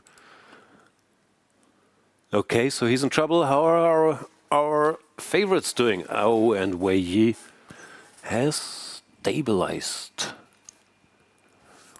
What happened to the play on the queen side? Where? Yeah, it seems like Wei Yi made tremendous progress with Black, and I'm not a4, really seeing what White achieved. h4. Because here you could do all the quote-unquote normal stuff now, but probably smart not to go b6, so you don't give the target. Let's see, king here, king here. Now he goes b6, now that the rook left the a file. Exactly, and then he was in time to get bishop to c7, blocking White's play there, and h6 also nice, blocking the king side, because now you can't get touched here so easily. f4, rook dd8.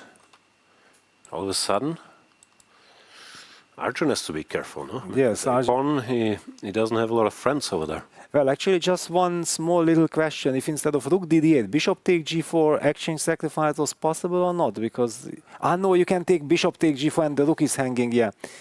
No, or how does it work? Because no, it's possible. Then the bishop on c1 is hanging as well, yeah. Hitting this. Exactly. No, because I thought you have to take on e8 and I take on d1 and I also get access to your c2 pawn. It's very tricky kind of position. Yes. I was a little bit worried with White. Then the bishop goes back to g4, f5 to e4. But okay, it's easy to sacrifice an exchange as a commentator, as a player. Your clock is ticking, semi-final on the line. So yes, rook dd8 is solid cemento. That's not just cemento. Yes, threatening bishop take g4 again, or problemo. No, bishop d7. Bishop d7. I mean, with the king here at least, but also all this stuff is losing, is hanging, and bishop d7. Yes. A4 is weak. Yeah, White exposed his pawn structure too much. Yeah, this g4, h4, f4 is more like a weakness. Yeah, rook b1. Retreats, giving up the dream of keeping an eye on d5. Now bishop here. I mean, again, I guess your idea is there, yeah, but no, now it does not. But now we are trading all rooks. I wanted to keep one pair of, yes. But it's also possible because I might be collecting a second pawn. But okay, if you bishop d7 here. Yeah. This is what happens. Takes. He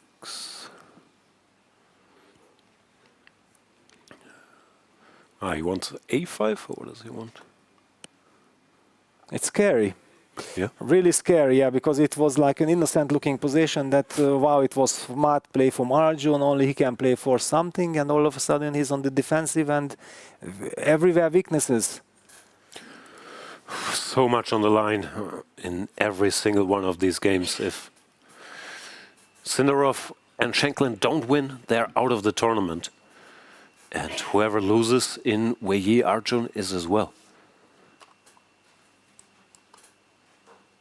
Yeah, so much at stake. By the way, okay, the Sindarov-Martinez game continues logically. After night before, there was this e6, and then white pushed a4. Yeah, your arrows, yeah, a4, a5, but d5 followed with the idea of queen d6 and trying to get to the h2 square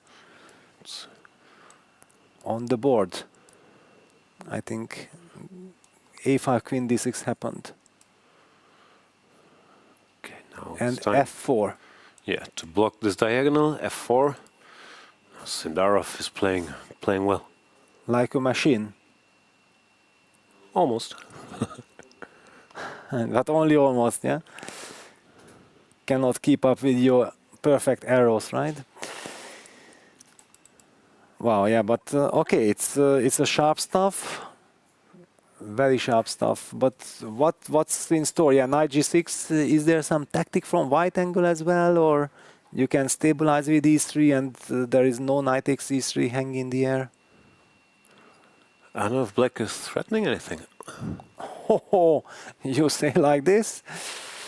Wow. Okay, I was supposedly threatening something, but maybe not. Maybe not. Okay. But what does it mean? You just want to push a6? Don't tell me this.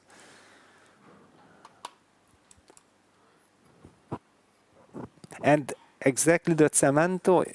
Wow, no, something else happened. Well, so instead of a6, you can go for a more measured approach. Oh, wow. Yeah, knight d3, but queen f8 was played by Jose. Queen f8, a sensational move, going for this queen h8, setting up rook h1, checkmate idea, wow. Bishop h1, queen h2.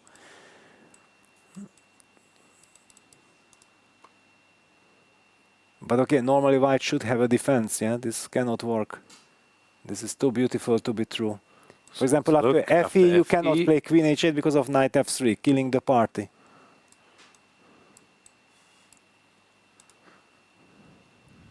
And if you have to take back bishop takes e5, then it's no way that this can work, yeah? Just no way, but it's easy to say no way. You have to find the move. Clock is ticking. Yeah.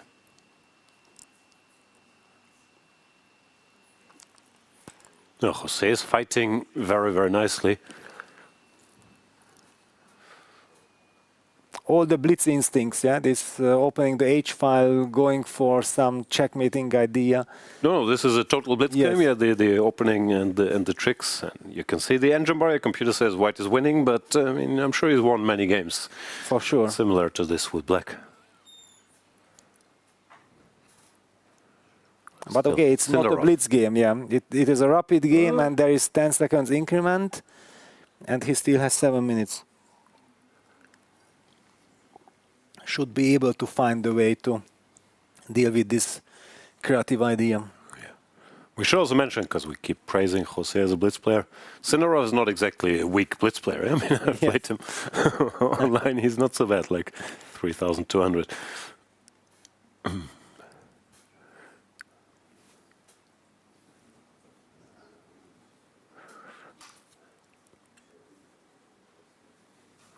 He's taking his time here. Okay, dramatic moment also, yeah, because everything is hanging. Or you find do nothing as usual and say good luck with your checkmate.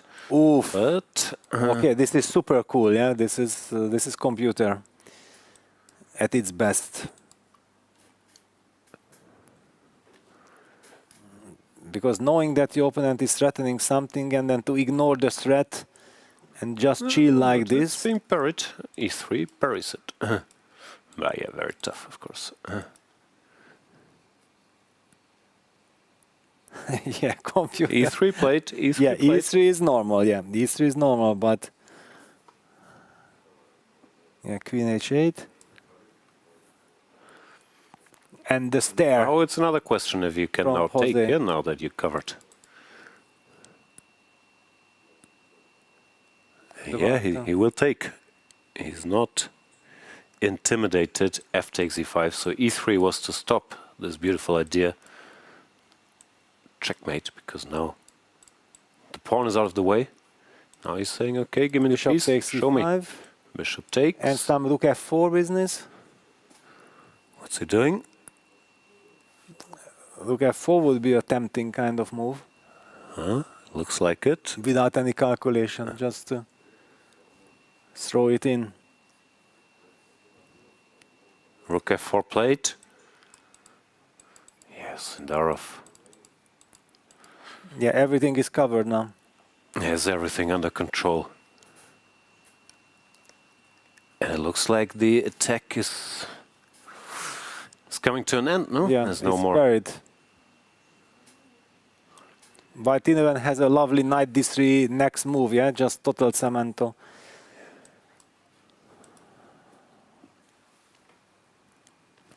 Yeah, and also the face of Jose tells the story. Yeah. It did not work out. Yeah, no, he played aggressively, but also, yeah, as I mentioned, the opening line is not how you typically try to equalize, and then there's H5, B5, and so on. Of course, very risky. And Arjun in trouble. Arjun in How much trouble? Well, maybe serious trouble. I don't know. It's looking very unpleasant. Just too many weaknesses, too many holes in the position. And where you might have the chance to just counter Arjun's aggression.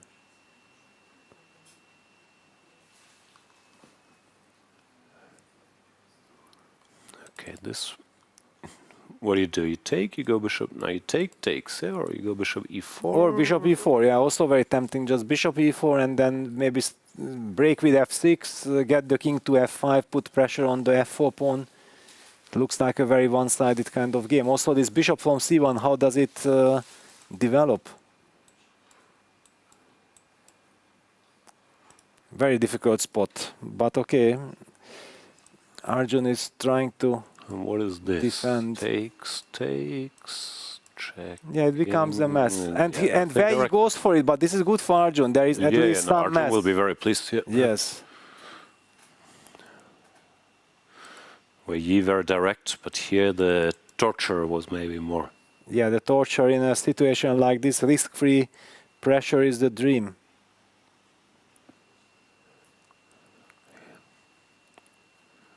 Bishop d3. But now the white pieces, at least, they can dream about having something to do. Yeah? Yes. Yeah, can you imagine bishop h3, bishop d6, bishop e5, and all of a sudden black's king is in a lot of trouble. Can imagine.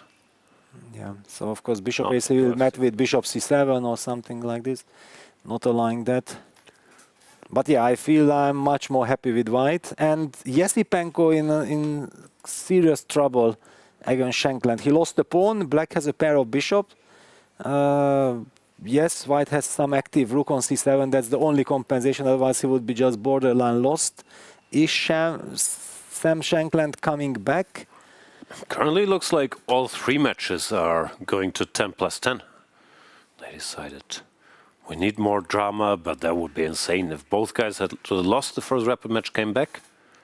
At f5 on the board, very energetic move, and also Andrey is way behind on the clock, just 2.5 minutes, and if f4 comes and shuts the bishop out of the game, that's game over automatically. The two bishops will dominate the whole board. Andrey in a state of shock. Play f3, but nothing is very promising. Probably you have to play f3, yeah, because this one, maybe just some a5, if somehow, if black opens up, you will get checkmated on the back rank. I don't know in which way I can do that the best, but yeah, this is certainly feeling very bad.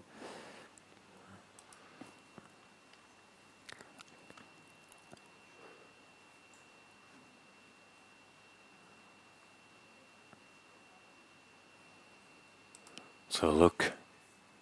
I had this. No, Sindarov. A tactical position like this, because we've been praising his technique, but I mean, He's a goes without saying, tactician. Yes. let's not forget with these kids. I mean, they can do some serious damage here. So can you show us the beautiful line? What is the finish? So if just knight d6 check is coming, the rook yeah? gets taken. Check. Okay, it's just over immediately. Like here, it's checkmate. And Wow. if king d8, you take the queen. Yeah. So it's a total killer, yeah? Killer blow. E takes d5. Okay, so too many problems. King f8 played. Okay. Trying to run away, but this doesn't work. First of all, white is piece up. Yeah, White it's not like white hasn't- sacrificed anything. Yes, white hasn't sacrificed anything yet. He's just piece and 2 pawns up, plus he has the attack going. Knight d6 should just finish, or rook f1, yeah, anything.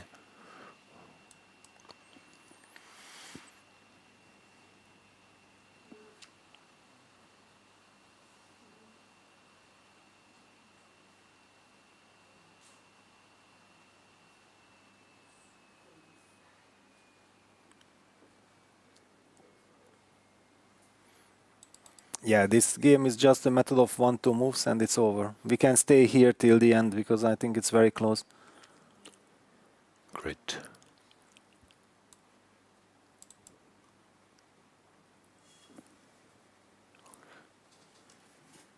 That would mean Sindarov, yeah, he's going to play knight d6. Forcing the 10 plus 10.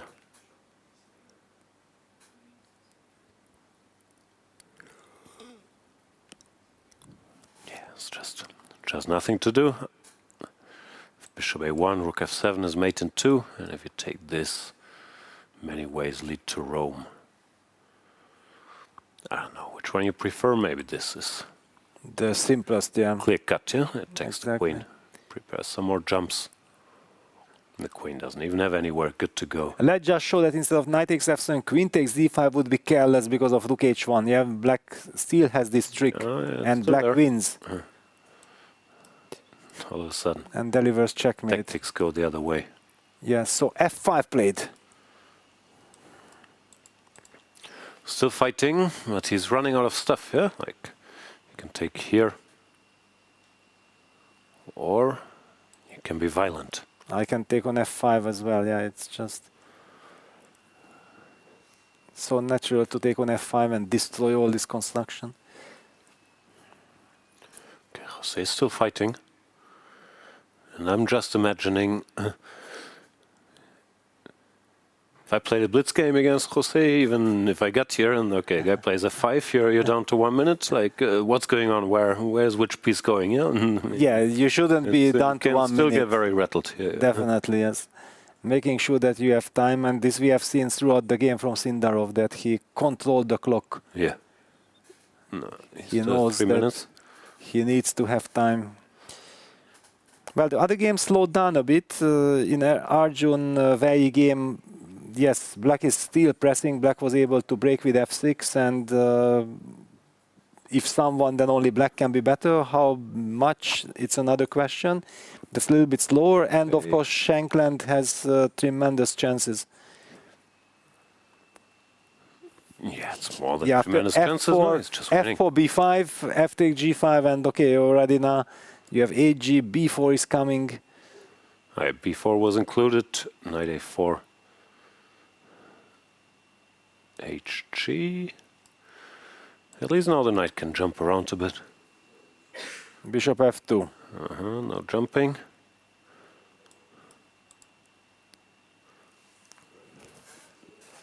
Still, white hopes for something, yeah, some miracle that he will be able to hold, thanks to this rook on c7. And as you said, now after b4 also that white knight has a lovely spot on a4. Yeah, before on c3 it had no destination. It was waiting to be kicked.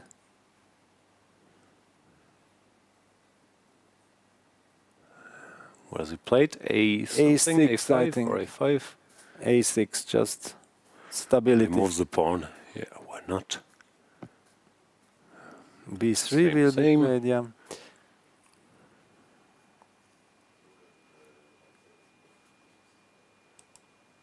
So look at... But wait a second, let's go back to the Martinez game because I think checkmate will be delivered and then we will come back. Yeah, bishop C1. Rook takes f5. Rook sacrifice.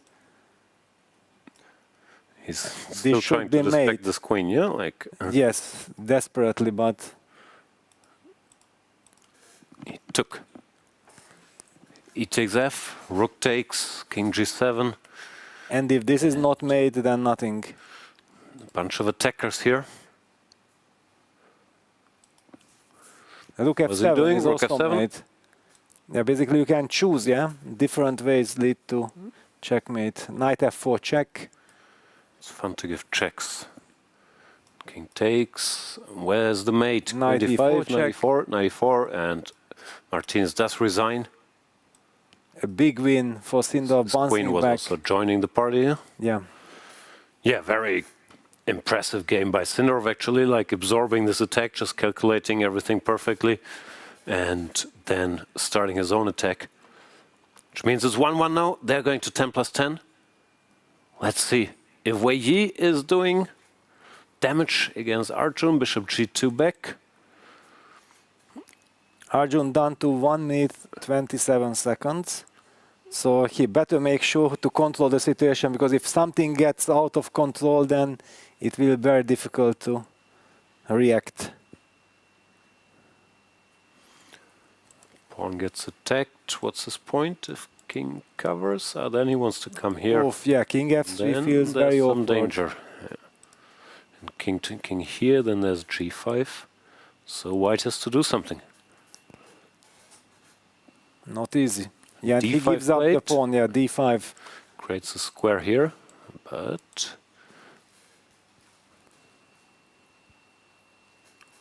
it's a you can pawn. take. And you should. He does take.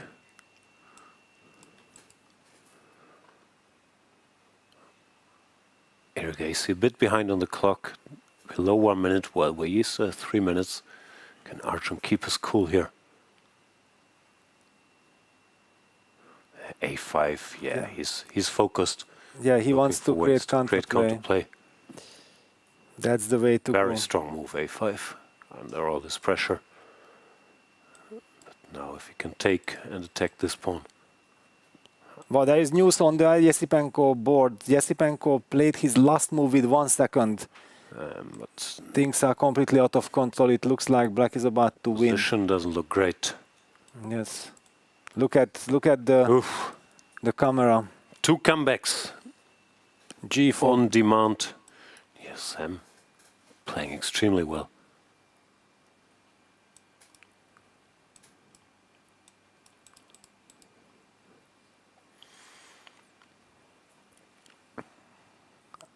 Unbelievable, yeah, how to come back with black.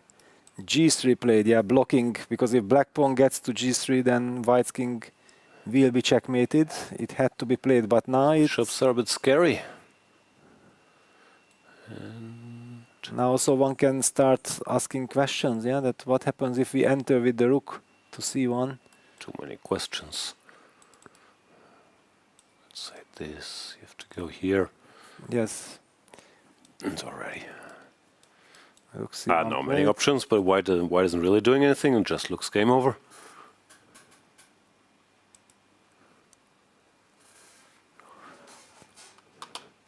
I think this is over, so let's see. Yeah, let's see the other one. Because here there's also stuff happening. A5, Wei Yi took and went B5, trying to keep the position closed. Makes sense. Arjun gave a check, bishop back.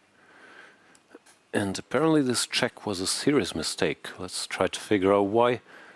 Because I'll just tell you, Compi says rook b2, a6, d6, and then bishop equality, b7 like just in this, time. and apparently there's not enough. But very difficult. After the check, bishop f5, he gets very pessimistic about white's chances. Because now if you do this... Well, actually he goes for the same line. This is what happened. It's on the board, but now with the bishop on f5 it doesn't work. Let's figure out the difference. I guess one difference is the bishop on d3 was allowing white exactly some shelter here. Now king d4, king takes d6, bishop a6, rook d6, checkmate. Oof. That's a huge difference. Another big moment. How crazy would it be if after that first game, the only guy to advance through the 15-10 would be Wei Yi against Arjun. Okay, we've predicted results too often. Anything can happen, but Arjun's in trouble. And also very low on the clock. Rook d2, bishop d3, and the d6 pawn is falling, so he has to get to the a6 pawn. Can he get to the a6 pawn? That's the only chance. Will he be able? What has he done? Rook f2? Rook f2. Huh? He's fighting very nicely. King d6, rook f6, Rook f6. back in business. These guys are so resourceful with so little time on the clock now, always finding an idea defense. It's absolutely sick. And if rook h7, then we go king d4, yeah? We sacrifice the pawn anyway. We are starting king c5, and king takes d6, runs into rook f6, and who is better and why? The solution here is bishop f5 was good, rook d2, and now king d7, but he already rejected that. Yes, once. It's very difficult. And even here, it's not clear how winning it is. But yeah, this is the way to keep playing. Not easy at all. Yeah, he needs to block the f-file. No, he also needs to understand here, or probably he thought, that he has another option after bishop f5, rook d2, because he can feel his battery. He doesn't want to repeat, no? Very difficult position. Arjun is nodding here in a sense. He's created counterplay. Very difficult because you want to keep control, but it feels like you are unable to control White's counterplay. Big moment. Yeah, he goes back. He will go back. Rook d2, and now will he spot king d7? What will he say? Okay. He created counterplay. It's a draw. He's seemingly looking in the direction, I think. He feels there's something, no? Yeah, but okay, king d7. Yeah. Oh, no, king d7 allows rook bishop move. b7, rook h7. Rook h7 played. Yeah, this was my original line, but I was not sure if it's possible. Very logical, just stopping this. If bishop c6, then rook h3 check. The rook returns. Yes, whenever that bishop moves, then we have access to the h3 square. Arjun. What's he going to do? Oh, he's going for bishop c6. And rook h3 will be rook h3 going to happen? It will. Looks like he's seen it. He's just double checking. And this is trouble. This is big trouble.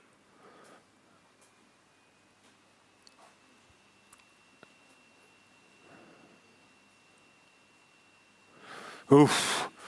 I don't know what to say. Arjun Erigaisi on the verge of elimination here. Because now after bishop d3, his bishop is pinned. He's lost coordination. And this looks bad. d6 falls. d6 falls. He will be 2 pawns down.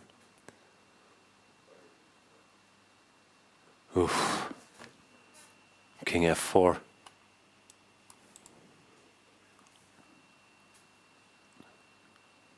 He takes the pawn. Bishop b7, yeah, only way to create counterplay.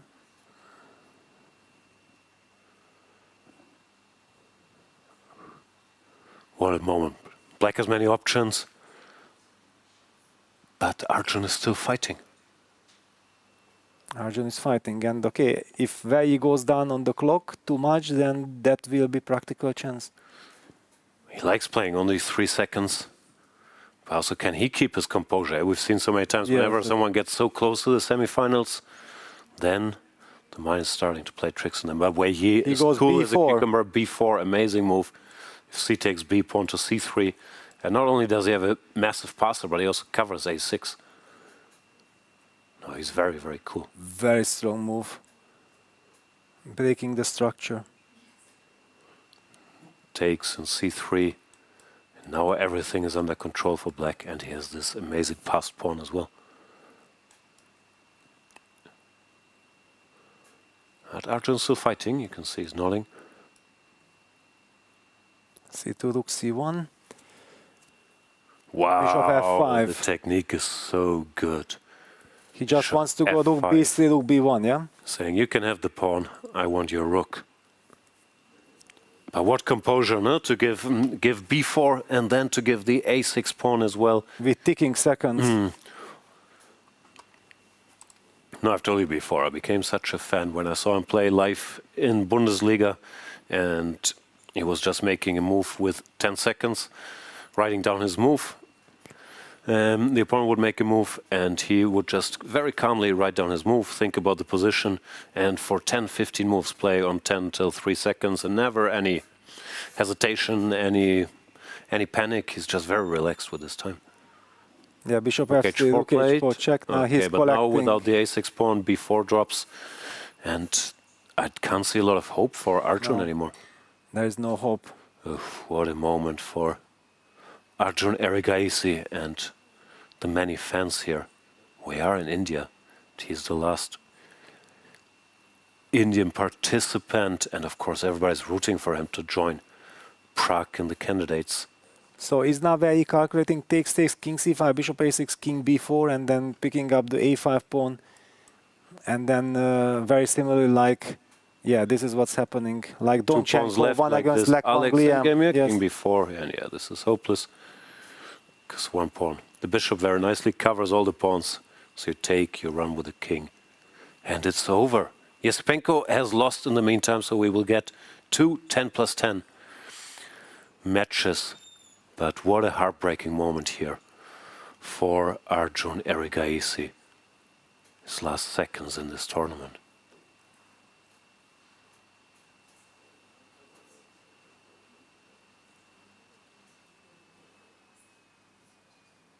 He's coming to terms with it.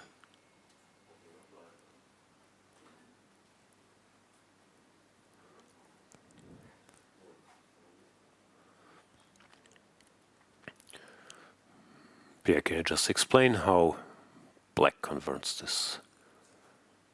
Yeah, there is just no defense. Black pushes g5, and you can never get rid of the g and the c pawn. And the king has to keep an eye on the c pawn, so you can just bring your king over to the king side or wherever you want it, use it to collect the bishop, and then run back. There's no hope here.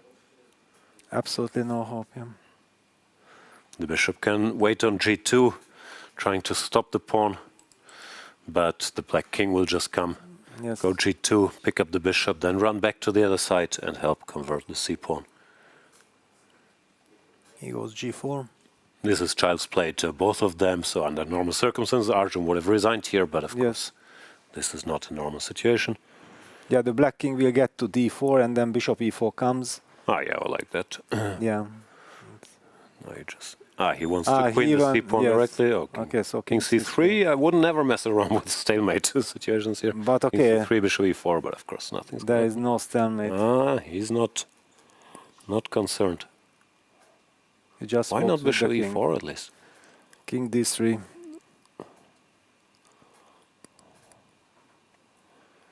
Yeah, and there comes the king. We'll go to f2, collect the bishop, then we'll return, help queen the c pawn, and that will be the end. Arjun fighting till the bitter end here. But that's it. Help. Yeah. This is not unfair or anything. He just has to come to terms with what's going on, what is said, and Wei Yi making sure he queens with a check.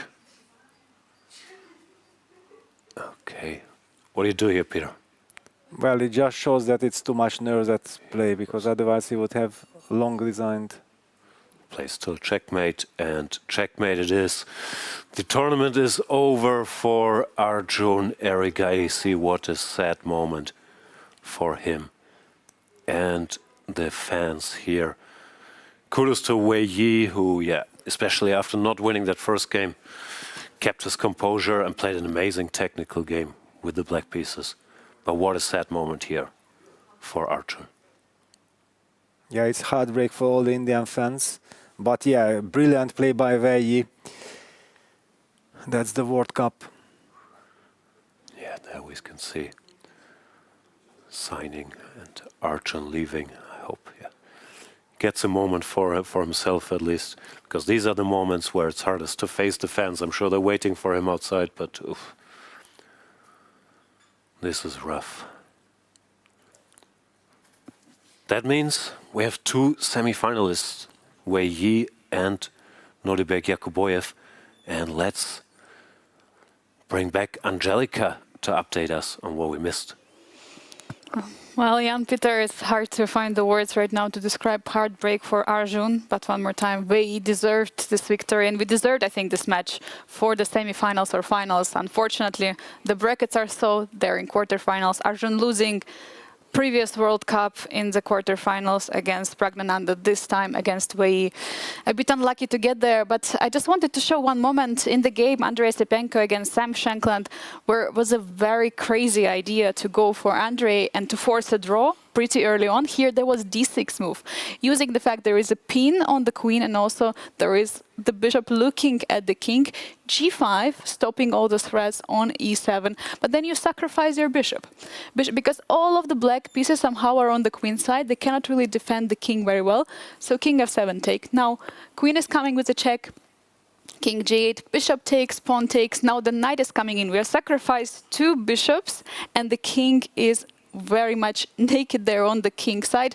Pawn takes, knight g5 coming in, queen h7 as a threat. So queen is coming in to defend, queen h7, king f8, and then you're coming back threatening knight h7. So that would be the way of repetition. Crazy line. Maybe would have found in classical, but for tiebreaks it was probably too much. What's your opinion, Peter? Yeah, it's one of the craziest lines, because while you were showing the direction that yes, d6, I already understood that probably bishop f7 will be the move, but I was still wondering like, and then what? Yeah, and this bishop takes g5, ag, and then the quiet little move knight e4. These are the moves that it is so difficult to see or to appreciate during the game, because you just don't think that this can work. You are done two piece, you are not even threatening anything. Seemingly black will have all the time in the world to defend, and then this quiet little queen h7, queen h5 being the point, and you force that. This is only possible for a computer. Yeah, absolutely. And also talking about the other match, so we have two comebacks, incredible. It is Jose Martinez who lost his first game in the whole World Cup. He hasn't lost a single game. 23 games he played. It is 24th game, and now he's losing to Sindarov. Maybe psychologically could also influence him, but I'm happy we have two comebacks now in this round, and we're going to see who is going to qualify for semifinals. Will it be Sindarov, Jose Martinez, Esipenko, or Shankland? Tough to say. I'm mainly happy for Peter. His belief in justice is restored now. Sam Shankland is still in, Sindarov is still in. Like there is still common sense in Leko world. We'll see in a couple minutes in the 10+10. Thanks, Angelika. We're going on a brief break. We'll be right back. The FIDE World Cup is not just about the trophy. It's a gateway to the FIDE Candidates Tournament, where the next challenger for the world champion is decided. The top 3 finishers in Goa, the champion, runner-up, and 3rd place, qualify directly for the 2026 Candidates Tournament unless they've already secured a spot by other means. That's why the 3rd place match matters so much. It's not just for pride. It can decide who gets the final golden ticket to the candidates. For every player here, the World Cup is a dream and a step toward the ultimate title in chess.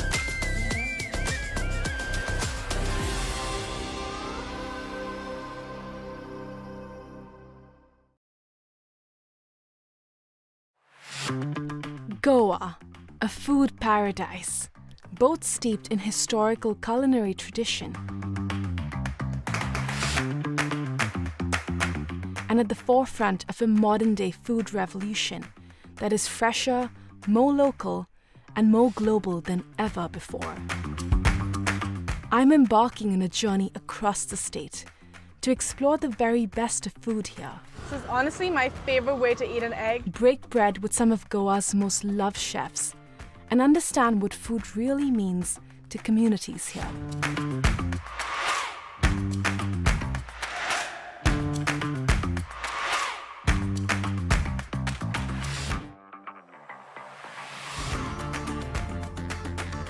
Watch postcards from Goa on National Geographic. The most most prestigious tournament in chess has come to India, the home of chess. अरे यार देगी अरे क्यों चाल्यो घोड़ो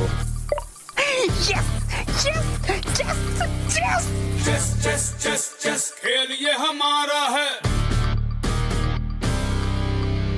आओ दुनिया वालों ये वेलकम तुम्हारा है अपना गेम भारी है हैंडशेक की बारी है अब इंडिया बोलेगा It's your move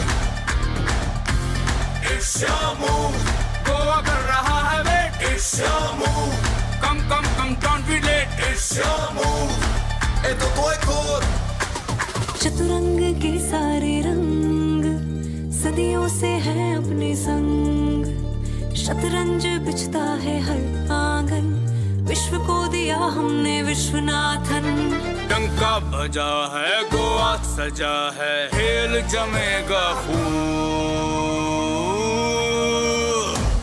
It's your move हो न जाए checkmate It's your move check में भी होगा just It's your move Goa कर रहा है wait It's your move Come don't be late It's your move Esto todo It's your move एक दो ढाई It's your move It's your move It's your move It's your move It's your move The FIDE World Cup 2025, starting from 31st October to 27th November in Goa, India. It's your move Move by move, the world changed. City by city, the league grew. United Arab Emirates, United Kingdom. Now, the pieces take position again, this time in India. Not just another move, the mega move. Tech Mahindra Global Chess League, Season 3. December 13 to December 24, 2025.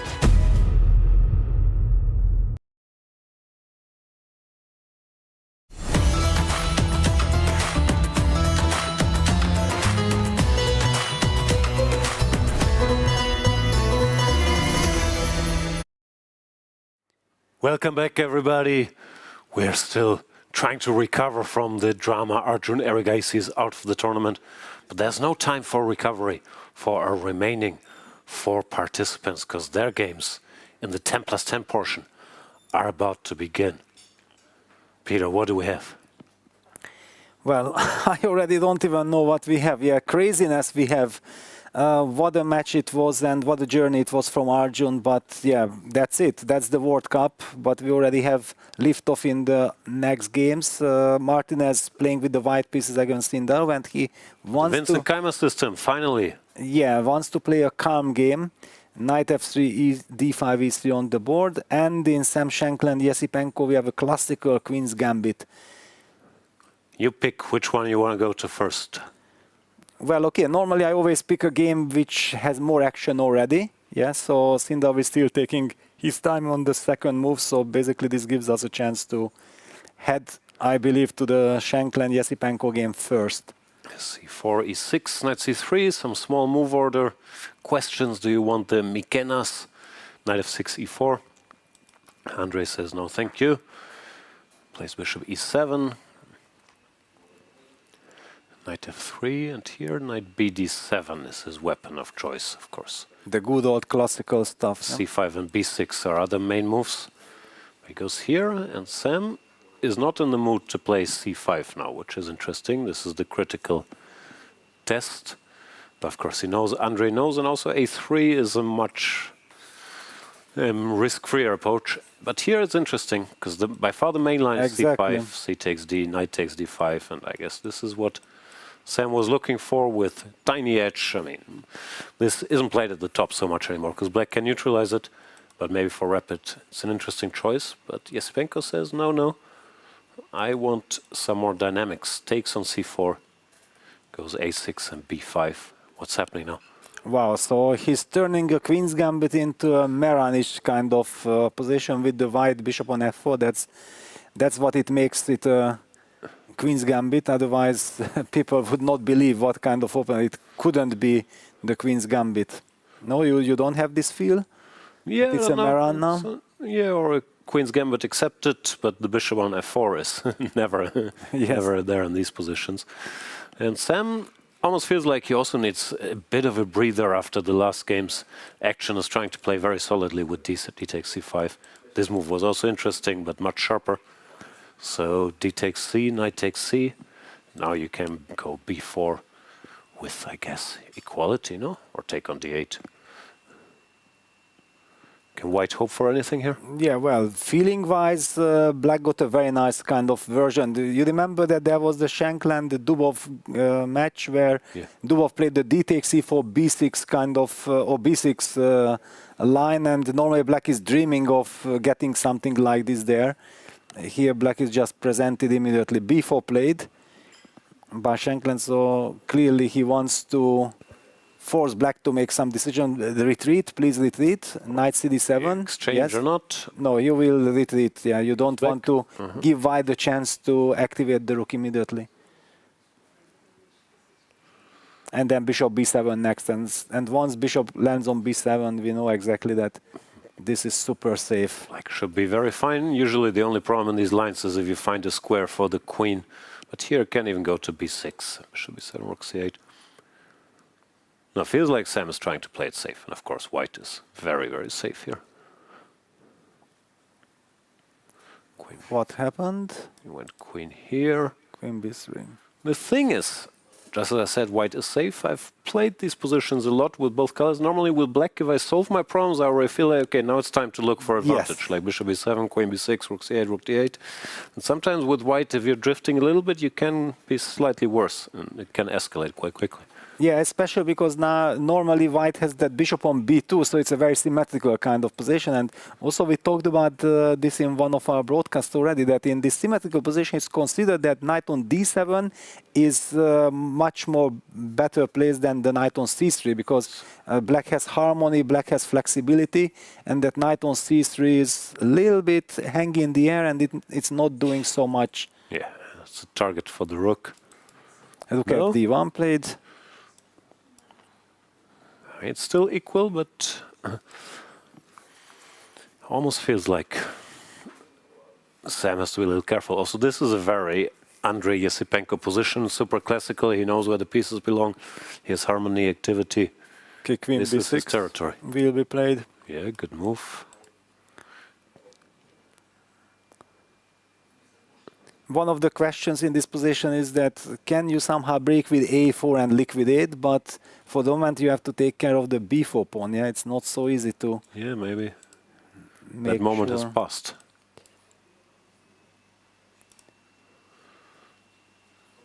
Still, it's not like white is in big trouble or anything, no, but I mean, if you had to pick a color here, you pick black already, no? Yeah, it is much more comfortable because black can simply rely on his feelings. Yeah, rook fc, rook a8, rook fd8, or rook fc8, h6 also very useful.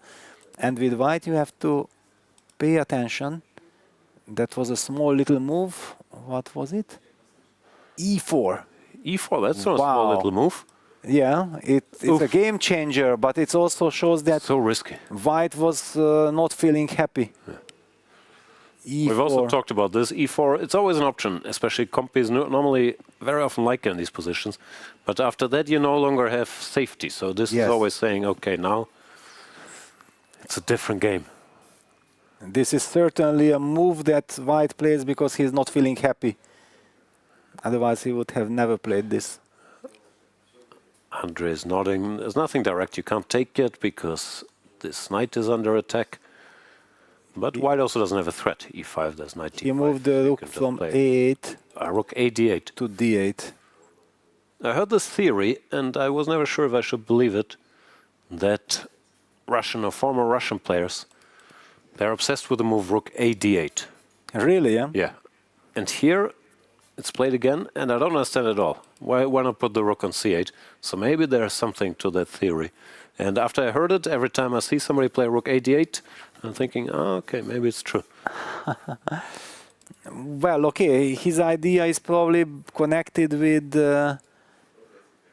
that since white is pushing e4, that the rook on f8 just in case guards the f7 pawn if white goes for some action, direct action. Now bishop e3 happened, queen falls back to c7, and also opens the way for the queen to hide itself on b8 or potential on a8, yeah, putting pressure on. Yeah, no, I understand all those, but why not put the rook on c8 where it's like targeting the horsey? Well, he wanted to be ready for potential e5, knight d5, and then exchange sacrifice. Yeah? Wanted to eliminate the option. Okay, queen c7 played. But now wait a second, I'm worried for white. Knight g4 is a threat, knight takes e4 is coming, yeah, rook c1 is included, but yeah, queen b8 happens. Queen b1 and then knight g4. What do we do after knight g4? I don't know, looks unpleasant. Very unpleasant. Queen b1 was played. Covers the pawn. But yeah, this jump is also super classical, fighting for the e5 square. No, this is horror. With black, you're already really looking for chances that how can I almost win? We see the evil bar says that white has things under control, so the situation is not that dire, but over the board, believe me that white is very worried, and Andrey is looking for, wait a second, I have a golden opportunity here to launch something big. Yeah, but even Evelbar says minus 0.5, which is already not equal, no? I mean, yeah, no, of course, computer won't lose his position, but it's black is pushing. And basically, if it's not equal, it means that white is in serious trouble, yeah, because then this whole e4 weakened the construction. Yeah, that is the problem, that it weakens the squares. It's a potential weakness. Normally, e4 is working when white grabs the initiative. Yeah, that e5, attack h7. So yeah, comes with tempo and so on, but here nothing is coming with the tempo. White actually would need h3 in order to maybe claim equality, but it is black to move, and knight g4 will be played. What will happen, of course, yeah. Okay. So Esipenko, with some early pressure here with the black pieces, let's have a look at Martinez against Sindarov. And oof, I cannot believe what I'm seeing. b3, okay, b3. No, b3 this is a trendy thing, but still okay, C4, but the current position, when I look at the current position, I cannot really believe what happened here, yeah, that the light square bishops got traded, black got this f5. If someone, then only black can be better, and it seems like a risky position. Also, it looked like Jose was drifting a bit in the opening. He wanted to play something, keeping pieces on the board, but if you allow black to get all the moves he's dreaming of and not asking any questions. Okay, there was some move repetition here, some weird stuff. Yeah, and then look at this, what happened. Maybe forcing the issue too early, no? Yeah. c5? This is why I was telling you that I was shocked, yeah, because, okay, look at this, c5, bishop c7, what's happening? I would hurry to try to get rid of this guy, but maybe it's not so easy. Okay, c5, bishop c7, b4, knight f6, b5, very direct. The knight will jump to e4. Yeah, it already jumped, and this is very dangerous. Yeah, rook b1, no, these are positions that you can actually lose just by hand. Yeah, you don't need to make any more mistakes. Yeah, it's a very tricky structure, and it's only tricky for white. Yeah. So how bad is it? What should black do you?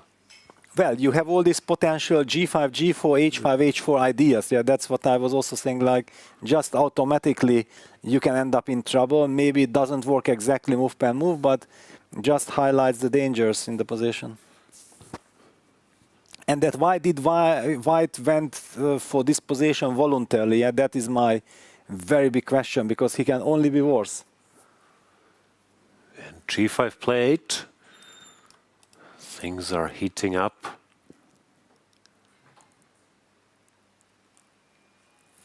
Sindarov looking very confident. If you take, queen a6 does nothing. Black just covers if he wants to.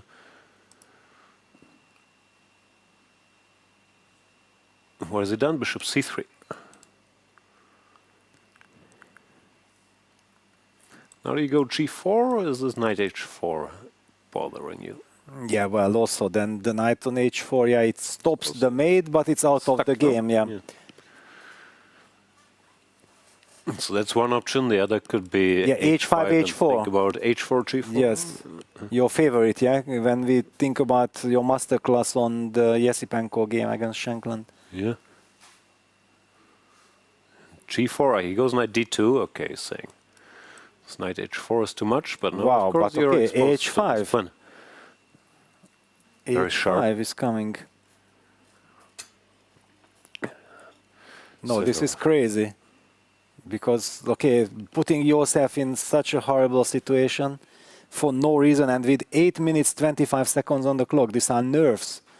I cannot explain it otherwise, because chess-wise, you see the bishop on c7 against the bishop on c3. This is in every single opening, yeah, in the Slav, in Petrov, and like this. You know exactly that only block this center and you go for this when you have some very concrete reason that you can do this. Yeah. Also, it looked a bit like Jose decided, because so far he's had all this amazing, very direct preparation. Yeah, doesn't mean he always won, but it was always a strategy. With white, you play some sharp forced line. With black, you play some surprise. And here it looked like for the tiebreaks, he said, nah, I'll play chess. No, I'll play one b3, one knight f3, e3. With black, I'll play Marocci. So it's very different from how he's been playing throughout the tournament. Yeah, actually, Angelica had a very good point. Yeah, and I also had this question like, did Jose lose a game yet in the World Cup? And I was not 100% sure what was the tiebreak against Ivic. Yeah, that were they going back and forth, or he finally won after many draws? And how does he react to a loss? Yeah, that's always very tricky.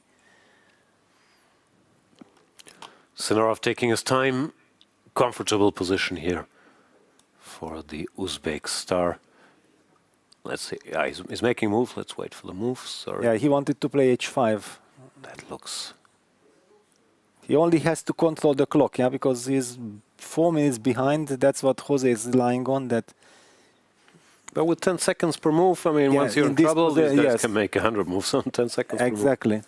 And also this BC, Rook B7 entry does nothing much, because Rook F7 beautifully protects the 7th, and then also we are setting up Rook H7 ideas.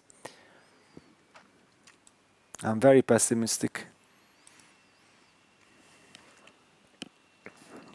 But yeah, it's up to Sindarov to decide, yeah, what to do, to try to prevent White's activity there with BC, Rook B7, or to ignore it. It is a key moment. 3 minutes.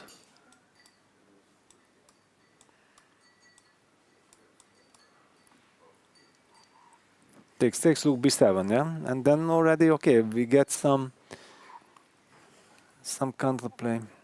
Because actually that I'm hitting your bishop on c7, it means that if you play some h4, then I have knight e4, fe4, queen e2 targeting the g4 pawn, and your queen is overloaded with the defense of the c7 bishop. I think this is a very important key point, why black cannot just close his eyes and go. And this already means something for Martinez. He's up 5 minutes on the clock, and Sindarov has to make a decision. Seemingly it's a very good position, but White has his play with BC, Rook B7. Yeah. I know. This looks so obvious. Why doesn't he just blitz it out like a normal person? Oof. Oof. Okay, this is crazy. If that's the only way why actually computer thinks that black is clearly better, then I'm taking back everything. Yeah, then maybe Jose kind of felt like this is a double-edged game. There's another strong move for black here, which I think he will also not guess. Wow. Then I'm not to put you on the spot. It's not an unnatural move, but I'm curious. So Rook C8? No. It's a strategic decision. A6? No. Because A6 looked horrible to me, but a strategic decision, yeah? Yeah, but what is the strategy? There are so many strategic elements. And Sindarov goes A6. Wow. Now, what I was pointing at, which I was very surprised by, knight takes c3. Our friend was happy. h5, bc, bc, and now there's no more knight takes e4. He's saying this is rolling. Wow, yeah, take but that bishop very hard. So difficult, yeah. I was actually thinking about taking, but I thought like, no, I will not even mention this because this cannot be the move. So what's going on now? a6, trying to force the issue here. You take. Yeah. Here, so there's no extra option. Takes, and now what? Yeah, rook b7, I guess, yeah. He wants to rely on the same play as after h5.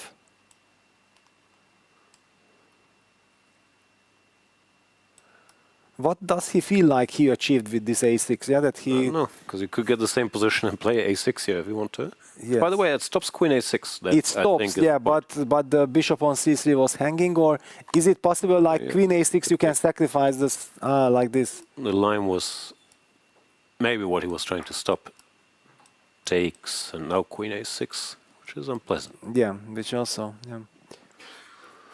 Then, no, queen d7, rook b7, or if yes. This gets more serious here? No, that's his point. Understood. Yeah, but still, bc, rook b7 is very natural. Let's just one time highlight that if b6 happens, then black will be very happy to play bishop b8. Seemingly that rook is eternally trapped on a8, but since black has this h5, h4 play, the bishop comes to life, and then finally that rook will come, and I don't think that white can play like this. No. Are you thinking about it? No, why isn't BC blitzed out? I mean, yeah, no, of course, yeah, because yeah, he goes for BC. Decides for BC. He has to go for it. Okay, let's get back to the other battle where, yeah, Andrey-Esipenko is putting some pressure against Sam Shankland. A lot of stuff has happened. Queen a7. Yeah, but the direction was clear, yeah, that black is putting the pressure. King f1, knight c6, some maneuvering. He had to play e5, which I guess is good here to stabilize, but it gives up the structural advantage here at least. Queen back, rook back, more maneuvering. Okay, Sam is in damage control mode, but it's still a bit unpleasant, no? Yeah, trying to shut it down, but black's bishop reached e6, yeah, which is a very thematic regrouping of the bishop on b7 against f3, e4 pawn structure. And he will be squeezing. Yeah, nothing dramatic, but he can squeeze this. Rook d7, he's trying to prepare this rook jumping here. But this structure, is this so bad? Well, unpleasant, because the bishop is heading to c4. Yeah, I was wondering if I can just sit and wait, but there's also a rook heading to c3 or a3, maybe it's not needed. Bishop here.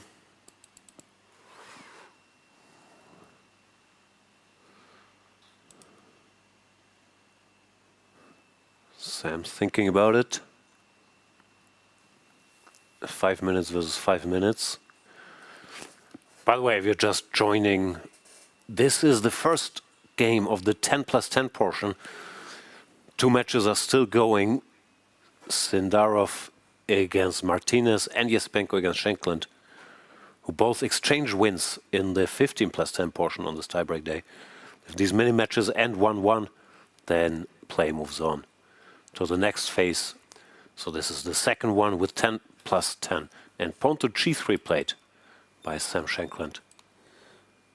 Yeah, it's all this damage control, as you said, yeah. Black is having the initiative, but one has the feeling like probably white should be able to survive, yeah. White has a solid construction. He sits on this d3 square with his bishop. With g3 made sure to cover this h2 b8 diagonal. He's probably trying to get his king to g2. And bishop c4 is kind of thematic, but then the d4 pawn is weak, so Andrey goes bishop e3. Hops in. Yeah.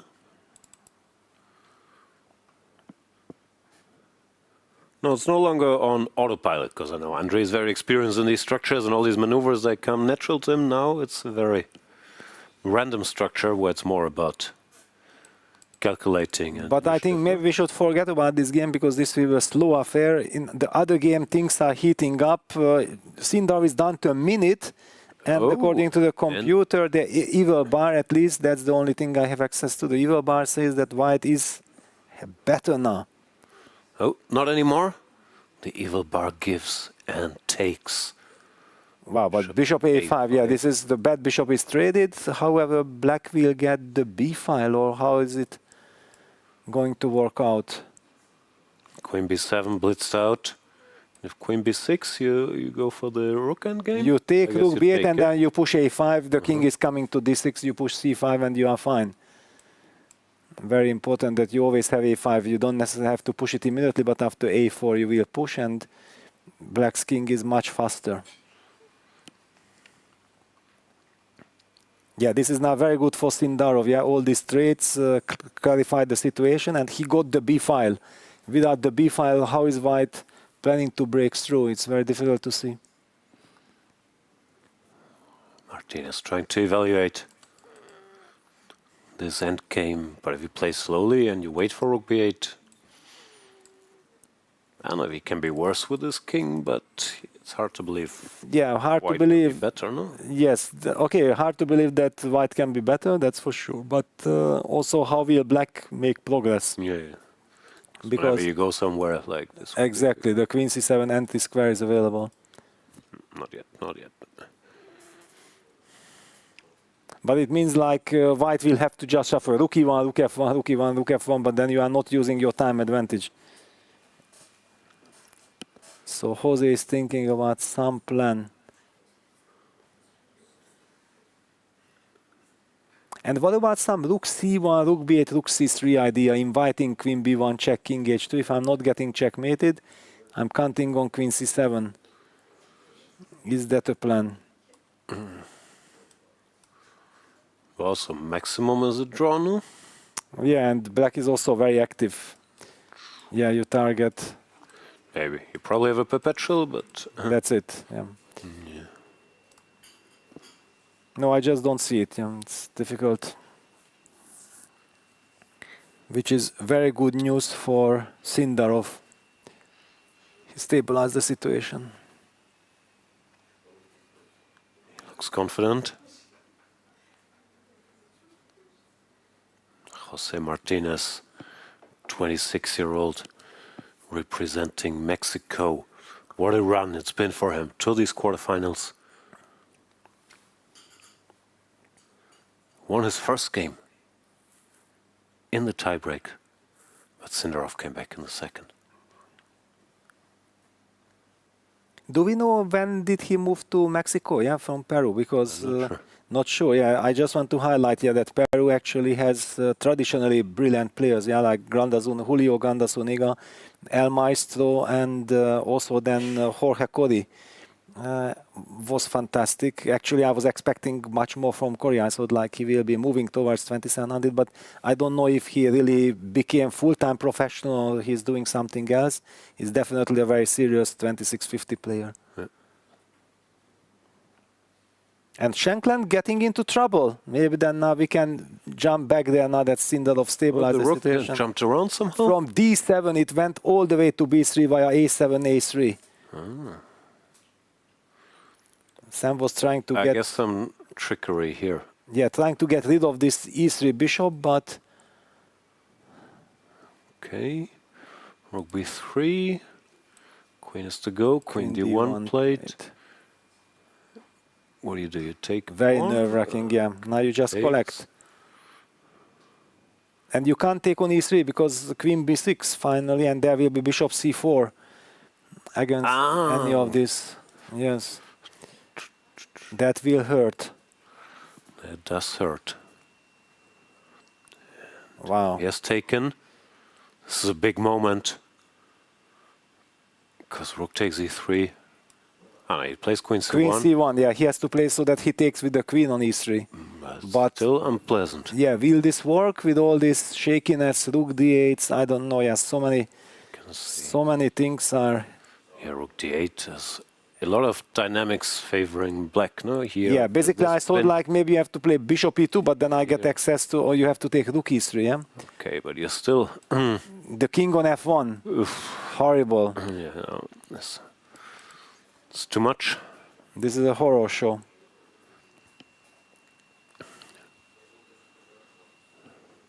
What's the clock? 2:50? Yeah, it's still more than enough for black that time. It's okay. And actually, Martinez is now... Queen b6? No, queen d6, okay. Martinez is behind on the clock. All of a sudden, he still haven't made a move. Yeah, he's down to 1 minute 20. We don't have to go there. I'm just calling it out because it's still the same position that we have seen before. He's probably thinking, okay, queen b6 is a draw, so let's lose all. But is that a draw? I'm not sure it's a draw. You could lose, yeah. a5, yes. c5, king comes to c6. Yeah, but okay, now the big question is, will Sam survive? Because this is very difficult. And so easy to play with black, so many dangers for white. This game is over there was and a draw. That's why I was maybe. thinking, yeah, there was a draw for. Okay, yes. Okay, that explains it. And accepted. Probably correct, yeah? I mean, if queen b6, he can only lose, and everything else is never better. Exactly. Okay, so all eyes on Sam Shankland against Andrey-Esipenko. It's always nice to cover every single detail of the match. What's your feeling? Is Sam focusing on the game or not? He is, but will it be enough? Bishop c4 played. I'm very worried. I'm just way too worried for white. But hang on. Can't we take? Yes, no? The famous hang on, but b takes c4 and then you take queen e3 and that will be enough or not? It's not enough to win, but maybe enough to survive. Yeah, we want rook b3, rook f3, yeah? And if the queen goes, this looks winning. Yeah, rook f3, yeah, this is... Okay, no, this is still tough. You have rook d5, yeah? But, okay, it's no, also was very... e5, but I thought, okay, this you don't spot. e5, yeah? Yeah. Oof. No, because I still don't understand it, yeah? e5, queen e7, and still the same issues remain, no? Oh, that's why. Okay, how nice. Survived, yeah, okay, he has to take and he takes on c4. And he looks at Andrey, because this is big news for white to trade the bishops. But he needs to spot these weird tactics.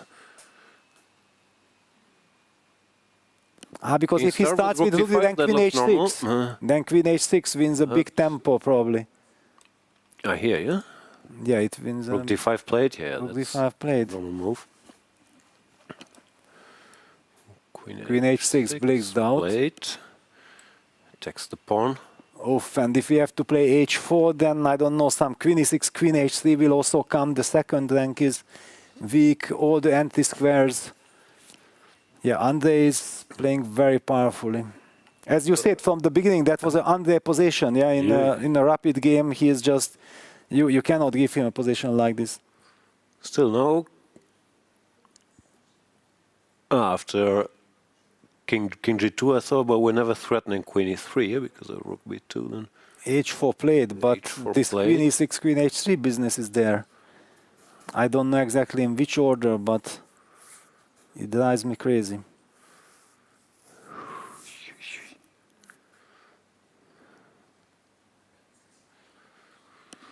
Yeah, you can pick one of these squares. They're all very good. Yeah, but after queen e6 you have king g2, yeah? That's why you are not, or the computer is not worried, yeah? King g2 is strictly the only move, and the e3 pawn is not running away. Okay. I mean, everything is worse for white, but... Yeah, maybe manageable. Then queen e6 is not the best, yeah? This is very nasty. But queen f6 played. Queen f6, Yeah, also multi-purpose. Keeping an eye on the f3 pawn and supporting rook b2. But takes... Then what? He wants rook b3 or what does he want? Could easily be. One thing that's missing of black's position, he doesn't have h6 yet, yeah, which would be nice. And then yeah, all these tactics are winning. If h6 would be there, it would be horror for white. Yeah, this one tempo is crucial. But Sam down to a minute in a very unpleasant situation. So these positions so much easier with black. Even if you don't see the most precise, there will always be tricks with c3, rook b3, rook b2, while white. Yeah, Sam takes on e3. And look, fb8. Yeah, black is blitzing out his moves. But now, can we play queen c3? Is it possible at all? Or then you just give all these checks and I'm getting mated? No, I cannot play queen c3. Not getting mated. Not getting mated. Like this, queen e6. Yeah. But apparently there's no checkmate. Oof. And queen c3 played. Played, yeah. No, Sam is hanging in there. Of course, yeah. And once again, the back rank is the problem. Yeah, you need one tempo. No, it looks like he is giving. If Sam survives this, then he will feel like, you know, he's newborn. Yeah, he will be very happy. I haven't done statistics, but it feels like he's winning every game with black in these tie breaks. No, like. Well, not this sort of literally, but this close. will also come to an end at some point. Yeah, you cannot keep on this streak forever. Not forever, but for one more game would be enough. Yeah, for one more game it's enough. He goes king e2. King to the center. Wow. We are the biggest jinxes in the business. Whenever you give your speech about this going to end in a draw, there's a blunder. Because now... No draw yet, but... Takes. Very risky running. Queen takes rook b2. And king takes queen d6, and it's over. And look at this, yeah, Andrey cannot believe. He's completely shocked that, wait a second, but this is bad. No, this is just over. Sam finally cracked under all this pressure. Yeah, then almost king pressure. g2, he was almost there. And now rook takes d2. Andrey's seen it, you can tell by the body language. Yes. You have queen takes rook b2 and king takes queen check. And yeah, look at this, Sam cannot believe. How could I have missed it? The nerves. Maybe he thought there's always some rook d8 checkmate, but he doesn't have any. The rook on e3 doesn't do it. Oof. After the worst was over, there is a blunder, and Esipenko will win this game. There is so little time on the clock, yeah, and he resigns. Unbelievable. Oy, oy, oy. Rough spot now. Sam Shankland has to come back with the black pieces on demand yet again. And look at this here, how upset Sam is, cannot believe it. This must be such a terrible feeling. No one. He felt he had defended, and then oof, the game is over immediately. But kudos to Andrey. Played a nice strategic game, put pressure, won. Let's ask Angelica what happened in the Jose Martinez game. Yeah, here Jose had a big chance in the game because we looked, as you looked at the game, rook b7 was played, but bishop f5 was a better option. Now we can see that pawn structure is going to be still the same, but position will be different because now rook is coming not on b7 but on b6. Now attacking the pawn on the a file as well as this pawn is under attack. And I was looking this, lines down the line. It even goes up to something like bringing the rook here, queen is defending, and at some moment you're just even tripling on this side and just going all in on the 7th rank, which is giving a huge advantage from the engine to Jose Martinez. So this chance would have been there, but of course rook b7 was very logical and ended up in a draw. But looking at these pairings, I mean, you cannot expect anything. Sindarov was having this a6 moment. Totally crazy. I mean, I don't know what to expect in the next game to happen. Peter, what do you say? Yeah, it's so much at stake. The nerves are in play.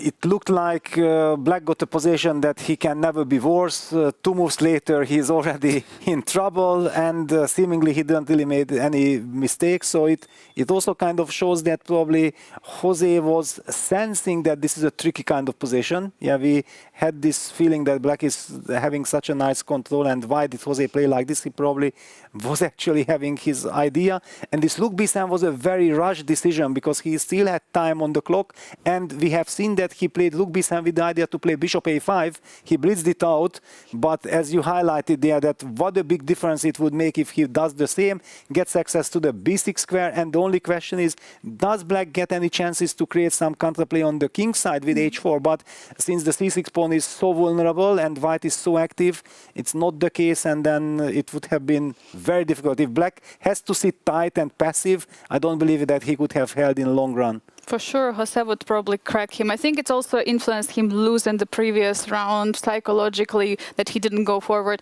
But for Shankland, it's going to be the next game. He has to come back to stay in the tie breaks. Will we see it? What do you think, Aya? I don't know. I don't think you can keep winning with black on demand non-stop. On the other hand, we've seen so many tie breaks where these return wins happen. In the Le Quang-Liem match, he did it twice. I think Sam just did it. Feels like whenever somebody's so close to the semifinals, the nerves start playing tricks on them. But as a betting man, I find it hard to imagine Esipenko losing twice with white. I would love to see the sudden death match, but we'll see if we get there. Well, it's anyway only 5+3 the next portion. Yes. Yeah, it's a marathon kind of day. We are hoping for more and more chess.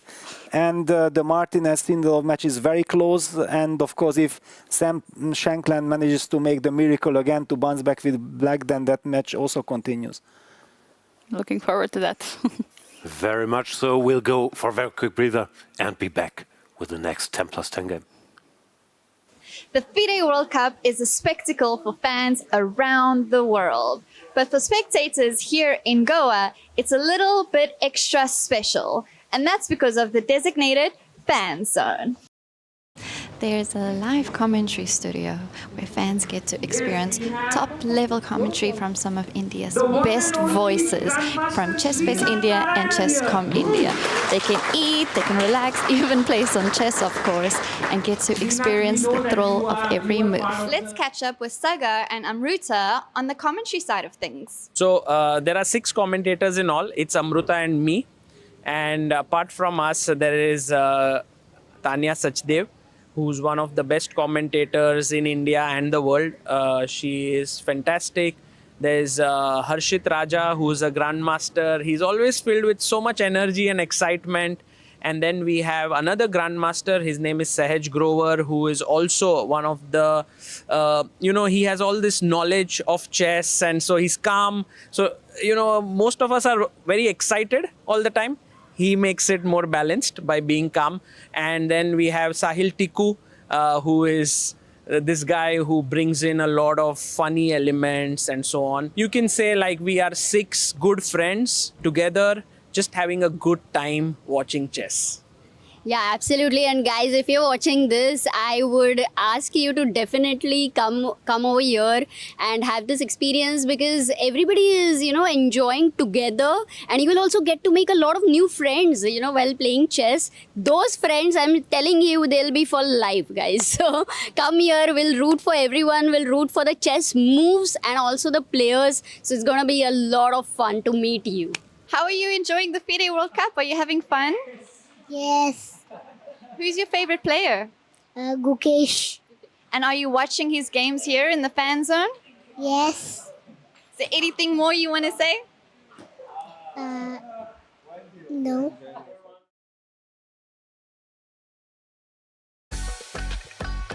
Are you ready to witness the most intense and unforgiving format in chess?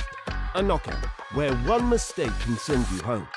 This is the 2025 FIDE World Cup. From October 30th to November the 27th, the chess world gathers in Goa, India for 1 month of chess. 206 players, 8 single elimination rounds. With a $2 million prize fund, every round is a test of nerve. 2-game classical matches, rapid and blitz tiebreaks, and even Armageddon if needed. For the top 3 finishers, the prize is even greater. A ticket to the 2026 Candidates Tournament. This is the chance to earn the right to fight for the World Championship. The FIDE World Cup 2025. Only the strongest will survive.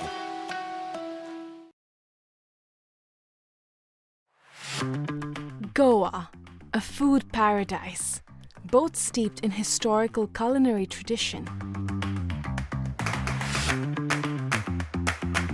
and at the forefront of a modern-day food revolution that is fresher, more local, and more global than ever before. I'm embarking on a journey across the state to explore the very best of food here. This is honestly my favorite way to eat an egg. Break bread with some of Goa's most loved chefs and understand what food really means to communities here.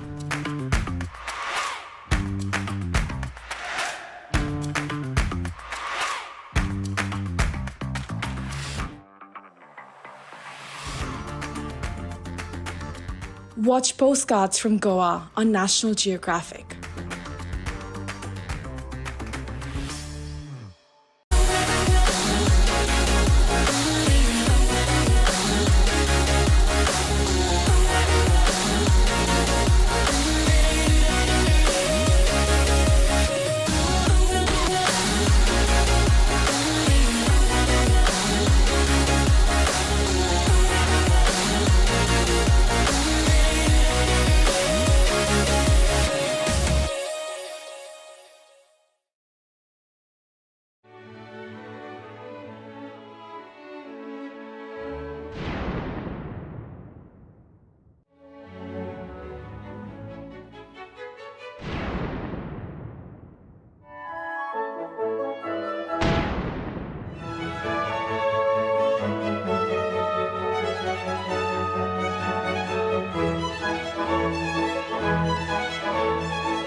Move by move, the world changed. City by city, the league grew. United Arab Emirates, United Kingdom. Now, the pieces take position again, this time in India. Not just another move, the mega move. Tech Mahindra Global Chess League, Season 3. December 13 to December 24, 2025. The most prestigious tournament in chess has come to India, the home of chess. अरे यार देगी अरे क्यों चाल्यो घोड़ो Yes! Yes! Yes! Yes! Chess, chess, chess, chess, खेल ये हमारा है। आओ दुनिया वालों ये वेलकम तुम्हारा है। अपना गेम भारी है, हैंडशेक की बारी है। अब इंडिया बोलेगा। It's your move, it's your move। Goa कर रहा है wait, it's your move। Come, come, come, don't be late, it's your move। ए तो कोई खोर। चतुरंग के सारे रंग सदियों से हैं अपने संग। शतरंज बिछता है हर आंगन, विश्व को दिया हमने विश्वनाथन। डंका बजा है, गोवा सजा है, खेल जमेगा खूब। It's your move, हो न जाए checkmate, it's your move। check में भी होगा just, it's your move। Goa कर रहा है wait, it's your move। come, come, come, don't be late, it's your move। esto todo, it's your move। एक दो ढाई, it's your move। it's your move, it's your move, it's your move, it's your move। The FIDE World Cup 2025, starting from 31st October to 27th November in Goa, India. It's your move. In December, the world turns to Doha, Qatar for chess at its fastest and fiercest. The 2025 FIDE World Rapid and Blitz Championships bring the globe's elite to battle under lightning time controls. December 26th to December 30th, Rapid and Blitz formats designed to reward precision, courage, and creativity. In the heart of the Middle East, Doha offers more than a board, a world-class venue, a cultural backdrop, and a stage worthy of legends.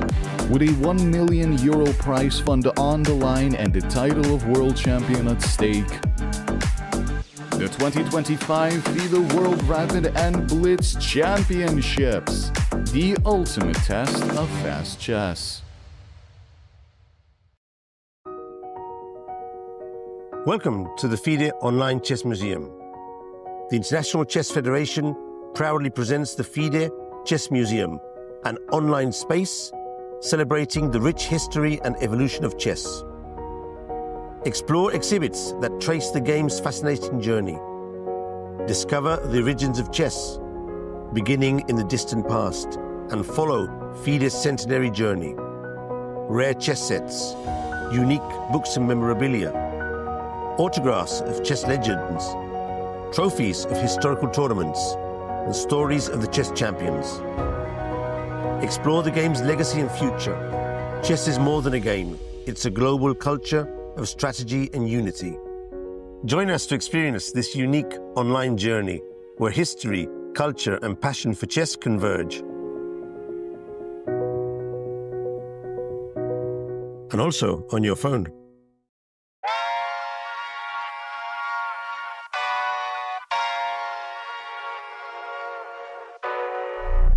Oh my God, I'm just playing with them now, yeah. Oh my God, what she saying, say it loud, yeah. I can't respect it, I'm in the gym, but I am not flexing. Came from The woodpecker method, because practice makes perfect.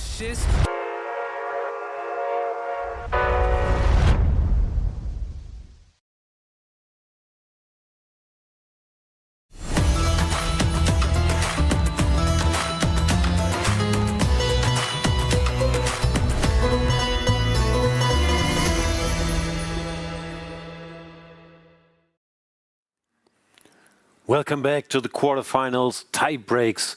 The drama continues. Now Sam Shankland is in the rough position of having to win on demand with the black pieces again.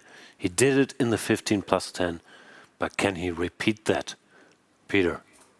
It is very unlikely. Also, we have seen how much nerves he had shown in the previous game. It was a total mental collapse at the end. So the players have some 10-15 minutes break now before this decisive game, and the other players are seated there.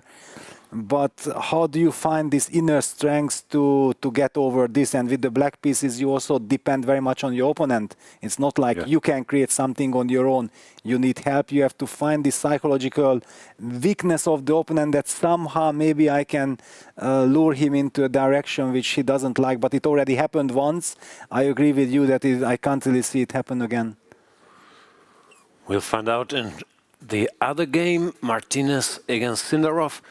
It was a draw in the first one, but Martinez showed some weaknesses in the black game of 15+10. It was a fun game, but he showed some weaknesses in the opening, so maybe Sindarov will go to that place again and ask the same questions. Yes, this is a very common match strategy when you feel like your opponent has some weakness there and you have a risk-free kind of play. Of course, you keep on hitting that spot. Yes. We're about to begin Andrey-Esipenko. With the advantage now in this match, whoever wins makes it to the semifinals. Whoever wins the match, I mean, if Sam wins, they continue. And in Sindarov versus Martinez, if it's a draw, they continue. If there's a winner, he's in the semifinals. Stakes could not be higher. Jose Martinez with the black pieces. And yes, Sindarov goes for c4 again. Martinez repeats c5 as well, but will he repeat g6? That's a big question. Because you should repeat this line with white, but no, there comes the deviation pawn to e6. The question is, how much does he know? Yes. After g3 or d4, is he into the details here? G3. This Dubov Tarash, can he play that? No, he played looks b6. like he plays b6. The hedgehog. Of course, it's a healthy opening, but it gives Sindarov a chance to decide the direction. It's not like a neutralizing white stuff. But it's also a question how much experience Sindarov has with these hedgehog structures. Yeah, I think these kids they know. Yeah. Yeah. Also with black, he's played all kinds of things like hedgehogs, Marochis. Here's a big decision: rook to e1 or pawn to d4 are the two main moves. After castle Castle bishop e7 had been played. Yes. And pawn to d4 played. And then queen takes d4. Yes, I've played this hundreds of times. This is not so easy for black.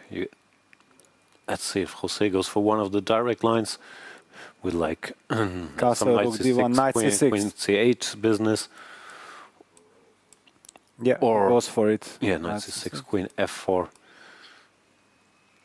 Queen b8, yeah, this I used to play. I had a game with Kramnik in Linares year 2000, and I believe I had also some other games. This was very thematic back then. You can take or you can play e4, both exist. I normally take and play b3, bishop f4 with a tiny edge, but black can neutralize if he knows what he's doing. I think there was a game, Yarmolinsky-Salov or something like this from 97, Vaikanze. That was the model game. I'm actually suddenly not sure if it was Salov Yarmolinsky or Yarmolinsky-Salov, but how dare you? That inspired me back then to play this with black. Rook d8 played. Now it's another decision. Do you go bishop b2 and allow this capture on f4, or do you take on b8 and play bishop f4 or bishop b2? It's always slight pressure, but nothing bad has happened yet, and Jose seems to know the line as well. Yeah, and maybe we can also update our viewers on the other game, because Sam Shankland was is in a must-win situation, so he had to use drastic measures, and the drastic measure was to pick up the Philidor again defense. Andrey is saying, okay, I need a draw, let's castle queenside. Yeah, b3, bishop b2, long castle. What on earth is happening here? b3 is already a very rare move here. I'm sure there's some concept he had in mind either way. Queen d2. Yeah, this is not what people usually do in a draws enough situation. Especially against the Philidor. Maybe he thought, okay, last game I played for a draw, it didn't work. Now I'll play normal, I'll show my idea, see how it goes. But is this normal? No, but what he prepared for a non-draws enough situation. But why did he prepare this? Why not to enjoy the Philidor? Okay, it's not too bad. Yeah, not too bad. You've seen Sam play it twice against Vidit, so it must have been a topic. Ah, all right, okay. So then, yeah, b3 was definitely a Paravian kind of surprise. Now needing a draw, he played g4. Yeah, he's done it.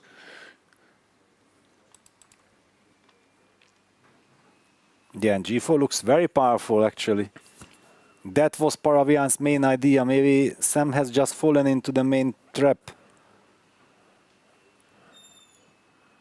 He goes h6. He's not worried about traps, he's worried about it being... But okay, rook g1 and then h4, g5. Yeah, well, if it's a mess, it's good, but if it's bad, it's bad. What about a bad mess? Yeah, just rook g1, and then the black king cannot really find the safe shelter. Yeah. Do you castle queenside yourself? On the board, rook g1 played.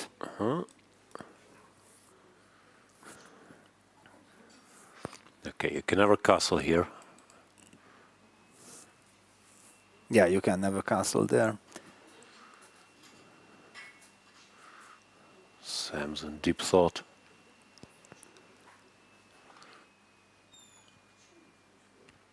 So what happens? Looks strange with this as well. But what does white do here? You still push? Maybe just continue, yeah. Let's see if I can push h4 without being punished, then I will do it. And I don't see, you are not able to open up the center yet. This white is always happy. Yeah. I think comes... Yeah, what I wanted to highlight that normally ED, b4, c5 and then hit the e4 pawn, but I will always have an extra tempo jump with my knight, so this will not work. Yeah, knight e2, c5, knight f5, and everything falls apart.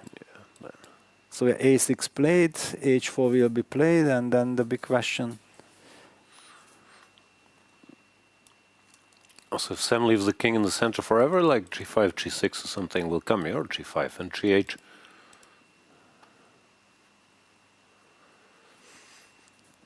Yeah, Andrey pushes h4.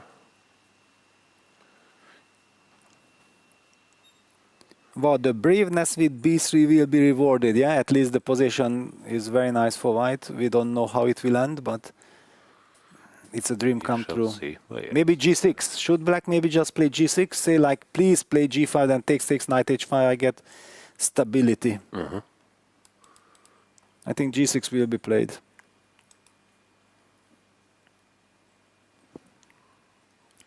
Thinking about it. Let's check in with our other matchup. Yeah, this is developing more quietly. Take especially 4d6, rook ac1, h6 normal, h3 also good. Kicks him, goes back. Knight That's e5. how. Okay, yeah. Now we understand how we got there. Yeah, Knight g6 e5, played by he's Sam trying to Shankland. Yeah, provoke a6. he's trying to provoke. Yeah. Maybe he's hinting at this. Probably doesn't work yet, but just to create some fear. Or knight ft4. No, it's not like anything special is happening, but it's always slightly more pleasant to be white here. Yes, normally a knight e8 move is very solid. Yeah, making sure that the d6 pawn is already defended, that you will be able to react to other issues. I'm wondering if move by move wise. Yeah, I take on d4. You take and Yes. bishop takes. Let's Yeah, say. I take on g2 and then I take play rook e7 a6. or a6. But then knight a7. Wait a second. Then knight a7. Oops. Oh, that's Oops. That's amazing. Yeah. Suddenly problems. So I cannot play a6. I have to play rook b7 or rook d7 first. This is a trap. yeah. This looks like normal business, but even here, I still prefer white. A4. Yeah, you can. Yeah. I mean, black can hold, but it's not going to be that much fun. Yeah, but rook d7 played already. Directly. Already, but Jose knight is on getting e1. ready. Yeah, he played knight e1 after rook d7. Not knight ft4. Okay. Yeah, slow maneuvering battle, slightly better chances for white, especially with little time. White can make one stupid move. If black makes one stupid move, often it can be bad directly. Yeah, it's also probably a match strategy from Sindarov, yeah, just to play positions where the trickiness of Jose doesn't really come to life, yeah, because everything is controlled. No, also exploiting Jose doesn't have this shutdown repertoire everywhere. If you play against somebody who knows every detail in the Do of Tarash or whatever, Yes. then it's tougher. But like, here he knows he can play without much risk, at least. All right, this and the Shankland game did look more exciting, so let's stick with that one for now. Yeah, the g6 queen e3 had been played. E3, what does he want? Okay, some more stability. Also something like king b1, knight e2 would be natural from white side. And then who knows, maybe the knight goes to g3. No, it cannot go to g3 because the g4 pawn. I wanted to say that h5 and then the black pawn moves from g6, then the knight can hop onto f5, but it won't be so easy. Long way to go. I guess he wants to do without g5, because then Yes. h3, knight h5. Then there is clarity. Yeah, he had to castle. Castle. There's no other move, he had to. Another question. Let's say I play king b1. Does black want to do this now with the queen here, or is my knight getting stranded? The typical double-edged question, yeah? That knight is good on g4, but if it gets into trouble, it's you will be regretting it. But at least it's something to think about. And besides, against knight e2, you have this h5 idea, because then f2 pawn is vulnerable. Oh yeah, he's stronger. Yes, so king b1 played. It's the professional move, just stability.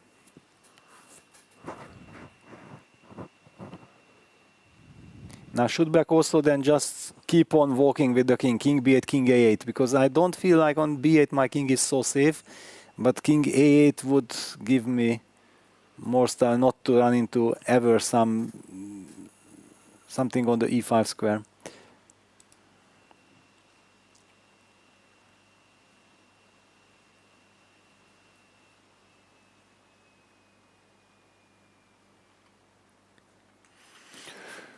Big decision, especially with his back against the wall. But once again, Sam got a position where he's not much worse, and there's still every piece and every pawn left on the board. So playing for a win with black, I think so far it's been an achievement. Yeah, this is exactly how I was also feeling about the position, that compared to when I lost to Arjun with white and then I had to play for a win, and then I played some very sharp Nimzo against Queen C2, which I did not know, and then I ended up in a lot of trouble. Compared to that, this one would have been a dream, yeah?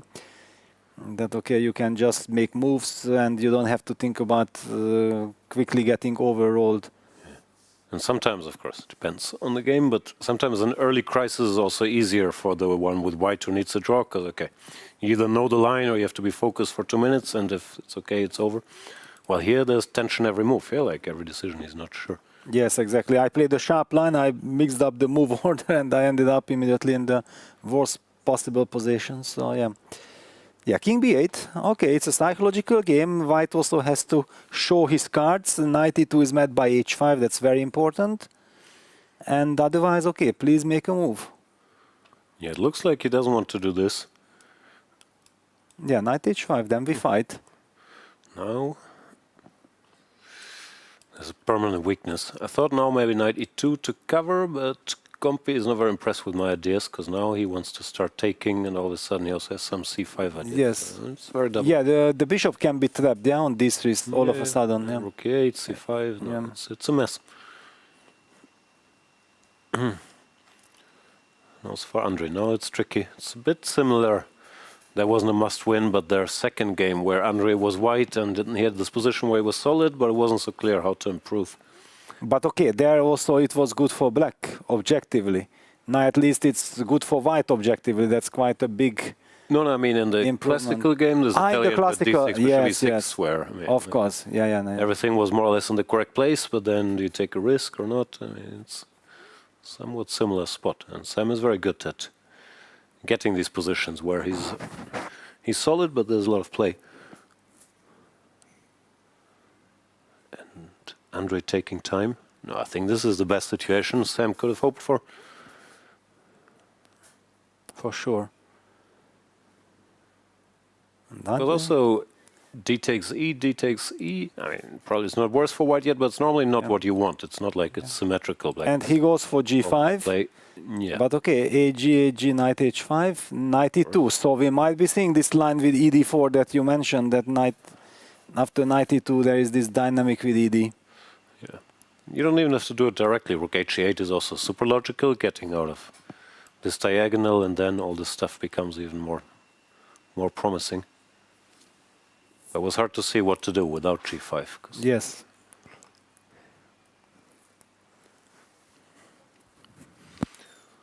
Brief switch. Sorry, there's only 2 games left, so we will keep jumping. But yeah, not much has happened here. Yeah, white is trying to squeeze. Yeah, as you said. Yeah, it's always tiny bit better. It's a risk-free position for white. Maybe even some expansion on the king side with G4 is possible. With the bishop to G3, set up, who knows, H4 or F4 kind of ideas. Black never has this typical freeing break with B5, the knight on E8 and knight on D8. Those knights are feeling a bit awkward. Yeah, white has 3 typical plans. Yeah, A4, A5 one day, but of course it needs to be well timed, because it weakens the B3 pawn. Then what you mentioned, grabbing space here. And also sometimes E4, E5 can be a topic. I'm not sure it does much here. Yeah. Actually, I wanted to correct my way of thinking. Knight on E8 stands well. Yeah, knight on E8 protects the pawn on D6. The reason why I felt like these knights are strange, because the knight does not belong to D8. Yeah, I have never really seen this in the hedgehog, but he had to remove that knight from C6 to trade the light squared bishops, and he believes that he will slowly find the way to place that knight correctly.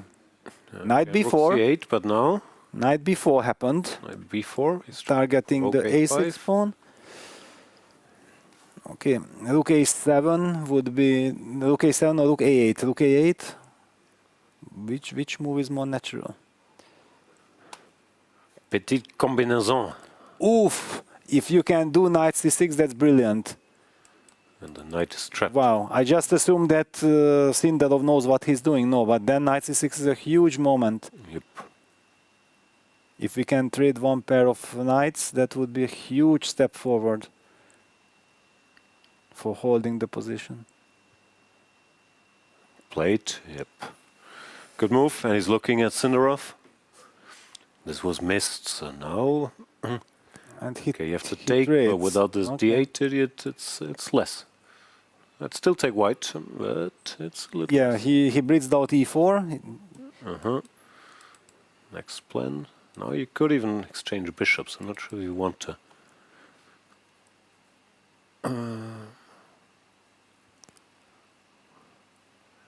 But even if you play knight f6, you sort of have a model this is a very position, solid. then Yeah. king comes to e8. Yeah. And It's a very enough solid. Magnus games where later black will go g5, h5, g4, and start playing for win.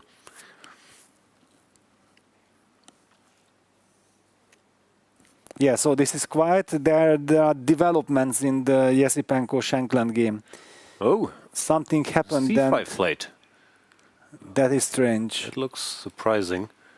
DE, knight takes, and knight c3. Andrey reacts.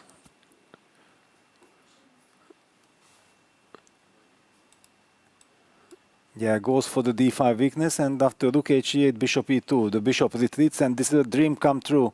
Yeah. Total access to the d5 square. The knight on h5 is kind of threatened. What did Sam do? He made a move. I couldn't see. Not here yet. Bishop f8. Bishop back. Yeah. Okay, opening the e5, but yeah, this is now not looking good. So now Andrey can simplify here with this. Without the pawn on e5, this knight jump is also gone. And now he can choose. Yeah, his only problem is there are too many tempting options, yeah? But even the most estupido.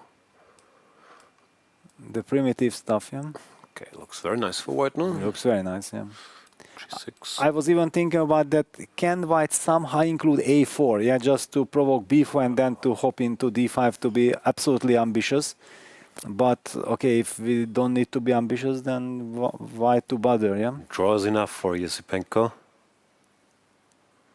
And yeah, he's taking on e5. Yeah, plays it simple. And when he can see clarity, his understanding of structure is so good. He'll go for this. Black can't take with the rook because of, I guess, knight d5 wins. Or bishop h5 first, whatever. So the pawn has to take. And now takes knight d5. Looks very natural.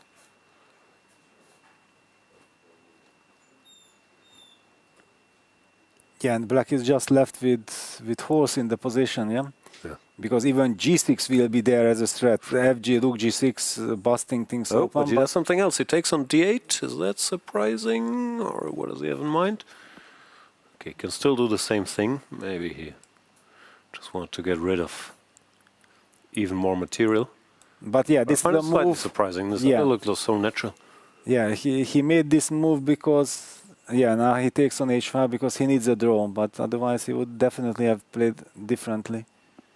Is he going for knight d5 anyway? Because That's you what I was cannot thinking. take because of C4, c4, yeah. yeah. That's what he got attracted to.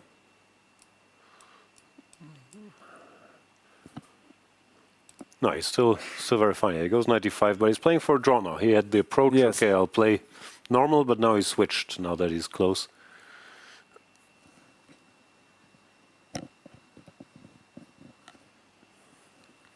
But it might very well work. Yeah, it's very easy with black to go crazy here, yeah, because you think like every natural move is not enough, and then, just lose it. yeah. It's looking very bad for black, practically speaking. But we have to say, it's always an impossible situation to must win with black, and Samurai did it once. Here it's the usual business. Still prefer white, especially now. There was rook b7, knight c6, bishop f8. Sindarov clearly, he also now found the strategy how to play, at least with white against Jose. I mean, nothing. Yeah, puts pressure. No long theoretical e4, d4 lines, but these positional English grinds and they look very unpleasant. B4 also nice. Cementing Stabilize the with knight, B5. Also hinting at A5. No, this is serious. No? This is not serious, yeah. This is exactly what black should have never let happen. The light squares and the knight on C6 is a monster.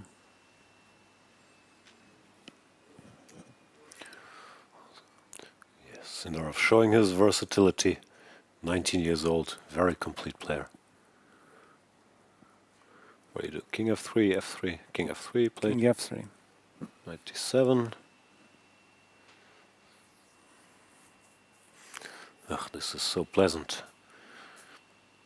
This is what old grandmasters are dreaming of. Yes, exactly. No surprises, no tricks, nothing to calculate, just pure enjoyment.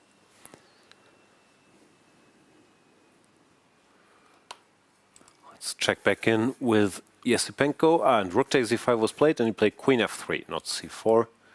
Queen f3, probably a better move. And g6. And g6, what's going on? Ah, he's just saying after takes. And g6, happens? yeah, he's opening things up Yeah. against black's king. Very unpleasant also. This is covered.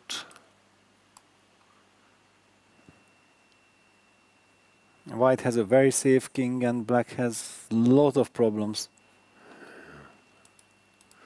And black needs to win, no? I mean, I'm sure. Yes. If there's ever a line where all the pawns gets exchanged, white can just choose it. Oof. Happily go for it, yeah. Now this looks like mission impossible now for Sam Shankland. He's played an absolutely incredible tournament, no matter how this ends as well. Whom did he beat to wave his path? Well, he had only killed Vidit, giants, no? yeah, Rapport. Vidit, Rapport, okay, all in tiebreaks, Dubov, and now another tiebreak. Yeah, it just also shows that he hardly had a rest day, he hardly had a breather. Yeah, he only had these crazy battles against brilliant players. King A7 We are played. Ivanchuk as well, not exactly. Wow, in the easiest second to round, yes. Warm up, quote unquote. Yeah, crazy run. Yeah, Andrey just even picks up the H5 pawn.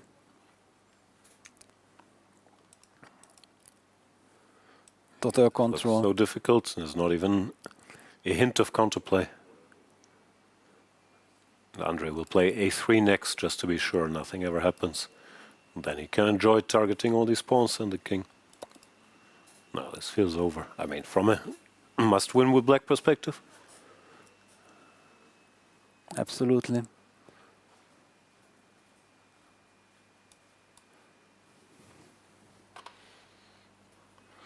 And yeah, Sindarov keeps the squeeze on. They played F4. F4, I would and never then ever play F4. well, the king goes back to F3, so it's cemento after all. It's not enough cemento. No, it's Also, enough. poor bishop. I It's don't like enough. it. No, grabbing Enough more cemento? space. Absolutely, more than enough cemento, and also putting the pressure. All right. Takes. And rook A4. Yeah, at least you try to activate something, but the A5 maybe it opens also for white, you never know. He's trying to stop rook A1 by targeting this pawn. Huh? Not sure. Of course, it's still hard for black to do anything here. This rook does nothing. If it comes here, there's E5 trickery. Yes, Bishop nothing to doesn't have a move. move. But okay, yeah, we should head back to the Sam Shankland game because Yeah, it might be over any minute or any moment. White has already won a pawn. He just has to make sure not to allow counterplay, but he has foreseen, calculated. Yeah, Queen H7 check. Checkmate, no? Queen H7 and It's finished. Queen E7 he can take, can go rook G7, pick up a piece. King A8, rook A6. No, this is it. It's over.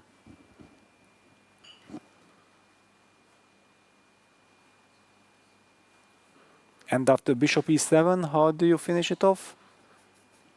Up to you. Up to me. Wow. Because up to me, I will give rook d1 check next, yeah, if I'm allowed after bishop e7. How do you like bishop e7, bishop d6? No Yeah, checks. yeah, that one hurts big time. Then it resigns. Yep. Maybe that's what will happen.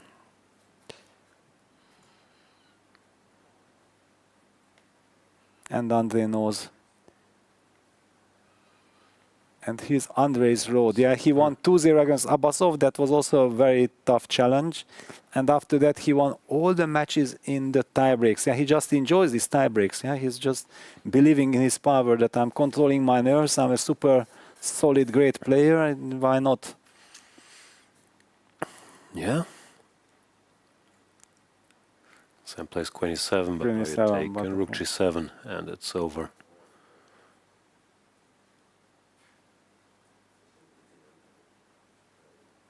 What a tournament Sam Shankland had. Absolutely but the journey amazing. ends. You can see it too.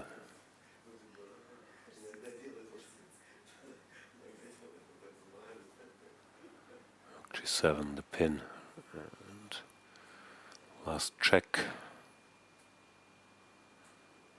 Look, Hoping for d7 bishop back. f6, bishop takes f6 check, or but after any quieter moves, there's not much there. B takes c4. B takes c4, yeah. Because now the bishop And keeps resignation, protecting the yeah. rook, and Andrey-Esipenko advances. What a tournament for Sam Shankland. Yeah, whenever you are knocked out and you had such a great run and you fought so hard, it's heartbreaking. But yeah, that's the end of Sam Shankland's World Cup. What a journey it has been. What's so merciless about this format as well, no? I mean, you can have one of the greatest tournaments of your life and still feel so miserable. Right? Yes. So, Especially so close towards the candidates, potential candidates, yeah, the semifinals. You feel like, let me reach the semifinals and then I have the luxury of eventually making a mistake and I'm still having a shot. You get two matches now, finally, Exactly. for the candidates instead of one. Double elimination. In the other one, yeah, wait a Sindarov second. is still putting pressure against Jose Martinez. Yeah, he also opened the H file and okay, who knows, maybe White will be even able to deliver checkmate there after doubling.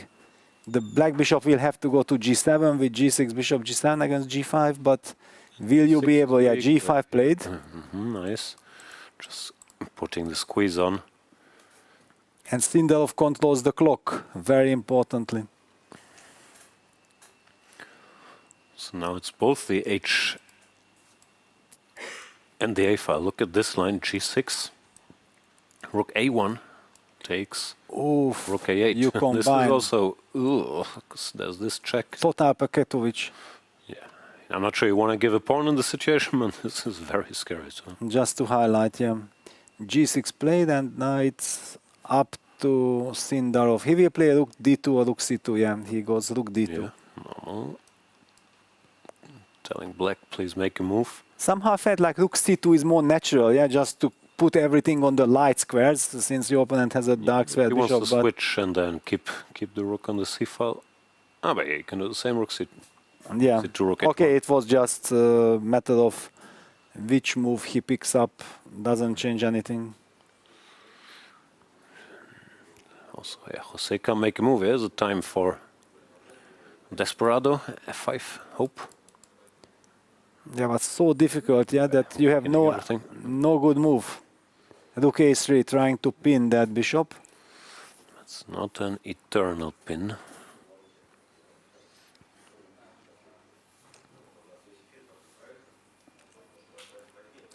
You can even do this, no? Like, and take the a file.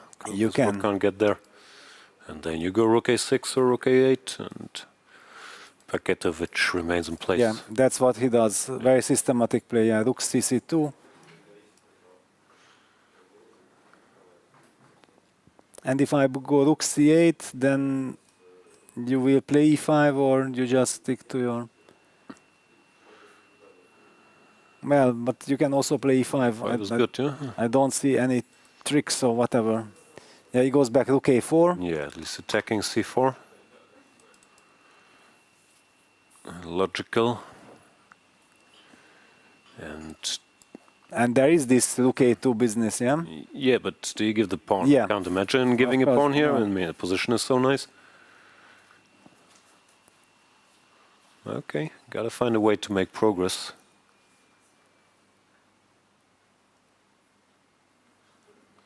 Okay, he still has 2 minutes 35 seconds to do that.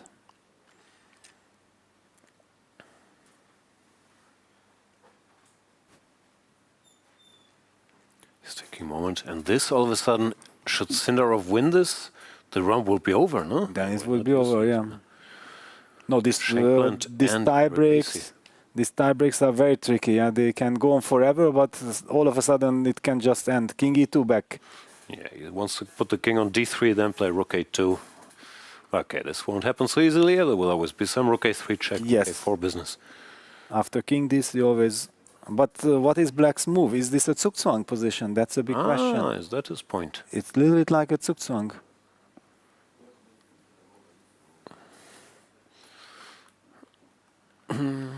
Rook c8, there's e5, Yeah. rook b7, there's sadness. Yeah, and f5, there you go. F5, yeah, at some point you have to do. Your suggestion, your desperado, f5. Yeah, not out of happiness, but if you Of know course, the moves, yeah. I mean, Now, how does white react? Do you take like this, king f3? Yeah, big b3? question. It's Yeah. not obvious, no? Actually, I don't like king f3 exactly for this reason that it provoked f5. And in time trouble, if you don't know what to do and you can change the character of the game like this and create some mess or confusion against your opponent, that's the best thing that can happen to you. For example, gf, knight f6, king f3, rook h7, and all of a sudden black jumps out. Maybe objectively I'm losing, I don't know, but I don't care. So once Jose gets active piece play, anything can Yes, happen. rook h3, rook h3, from every angle counterplay is coming, so be careful. And he goes takes ef, e5. yeah, making sure that black is not able to activate the knight gf, yeah. and the rook. GF plate. And back. And king f3 back. e5. Okay. Desperate measures. No worries, fighting. It's correct. Yeah. Absolutely.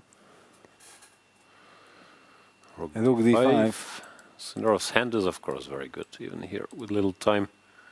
Spots the weakness. Rook a3. They're both so strong now when it comes to making. You have to. But yeah, to me the big question is that will Sindarov control his nerves, because it seems like he's playing a little bit against Jose's clock. He's very excited. Rook a4 back. What's going on? Can we take a pawn? I don't understand. Fe5? Okay, d5. It takes. Okay, but then c4 is also falling. Yeah, but b6 b6 falling. Okay, but we are trading pieces. Am I not getting closer to draw? See? Yeah, Okay, he will pick up the pawn. he takes.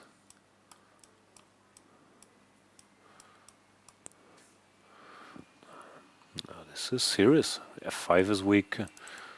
The bishop on this falling. diagonal is very strong. Yeah, the e3 bishop. Bishop covers everything. Because I understand. I take Jose, f5 he was- first, yeah, like I don't even take b6, I take on f5, no? Yeah, you can. Like if you take this pawn. No, but then bishop c5. Bishop c5, I take. Then bc. Is I'm this happy. winning? You're happy? No, this I'm happy. As long as I don't have to design, I'm happy. But king e3, this is coming, and you might win. But I but king not d3, take rook cut, c1. Yeah, of No, course. no, I didn't see bishop c5. I thought I'd just win both pawns, so no, then I take this. Yeah, we will see what he's up to. Because this also looks winning to me. I mean, even if you keep this pawn, king f3, bishop Yeah, goes with b6. this bishop, this looks very strong. Actually, I prefer this one over the rook endgame. Rook endgame always has this drawish tendency. So over the board. No one can calculate the rook endgame. Well, bishop b6, you know, you're close to winning. Yeah, that's what he's going to do.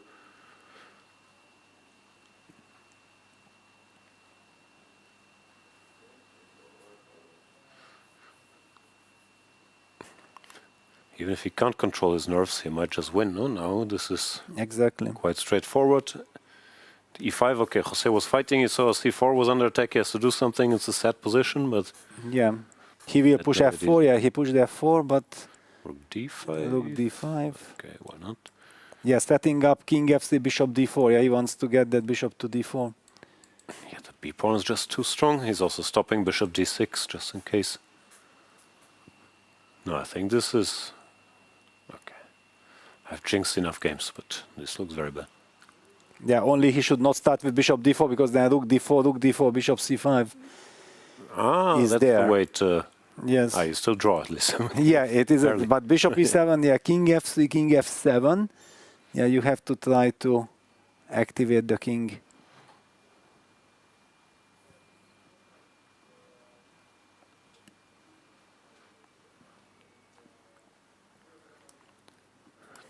Time is running. And once the king comes, and G5 now is a bit weak. I feel Rook D5, I mean, was a nice move, but maybe it took his foot off the gas a bit. Yeah, allowing Bishop E7, King F7, all this. Yeah, Bishop E7 was a nicer suit, but okay, it's a question. Start with this. I mean, it's just, what does black do? King F7 check.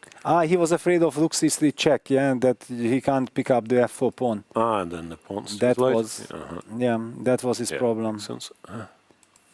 Yeah. So okay, Rook D5, Bishop E7. Down to 10 seconds. He has to make a move. 5. King F3 played.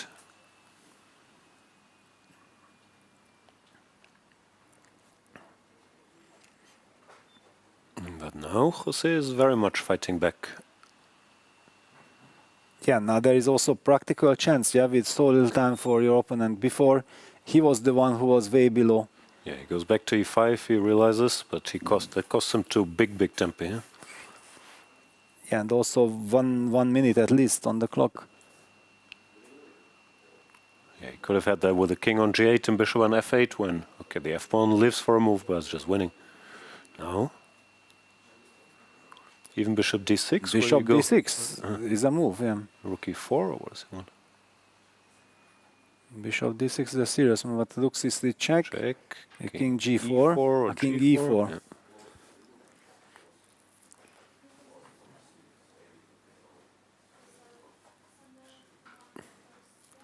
Yeah. That's what he was waiting for. Now there's no King G6 because of Rook F6 check, picking up the bishop.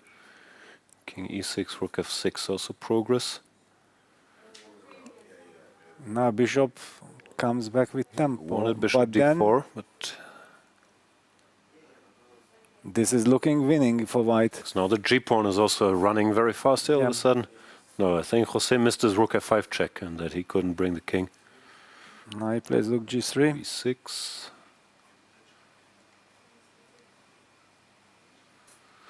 Hey. Crazy tension, but B6. King D5. King D5. He played King D5. Going to stop King E6, yeah?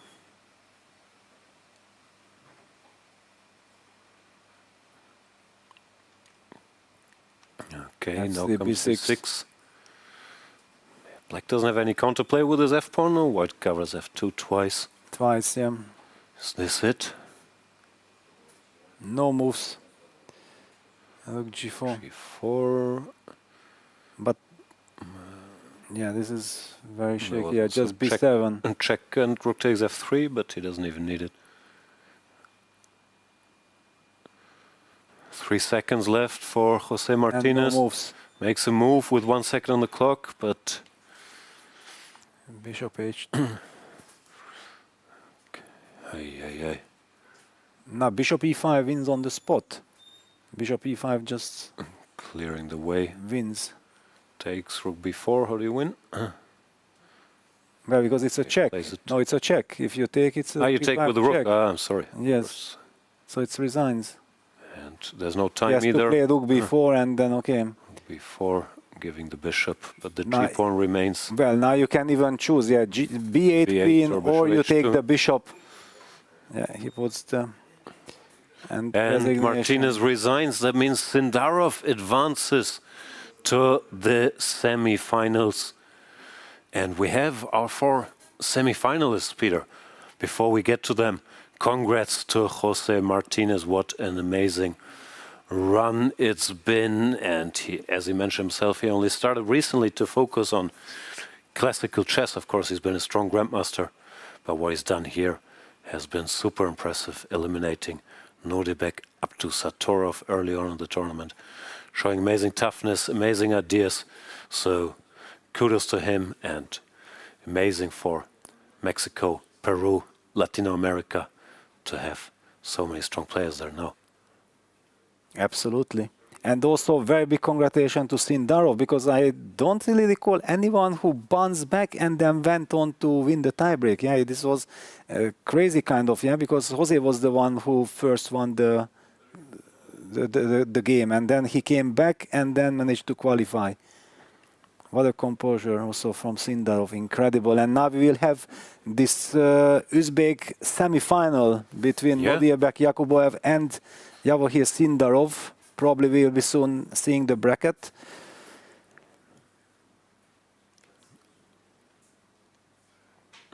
Yeah, no bracket yet, but we might get an interview with Javokhir-Sindarov. Before that, let's switch to Angelica, who has some more subtleties about their game. Oh, absolutely. Here in this position, Jose Martinez had a chance to trade the bishops with bishop g5 move. Now the bishop is pinned, so you're forced to trade. And after e5, the pressure on d6 is already not such a big one because the bishop is not there anymore. This could have been a way for him to try to equalize. But also one interesting moment later in the game for Javokhir-Sindarov here. Rook a1 was super interesting move. Now, first of all, he's defending the pawns on the queen side. But at the same time, let's say black is not doing anything, just passing the move.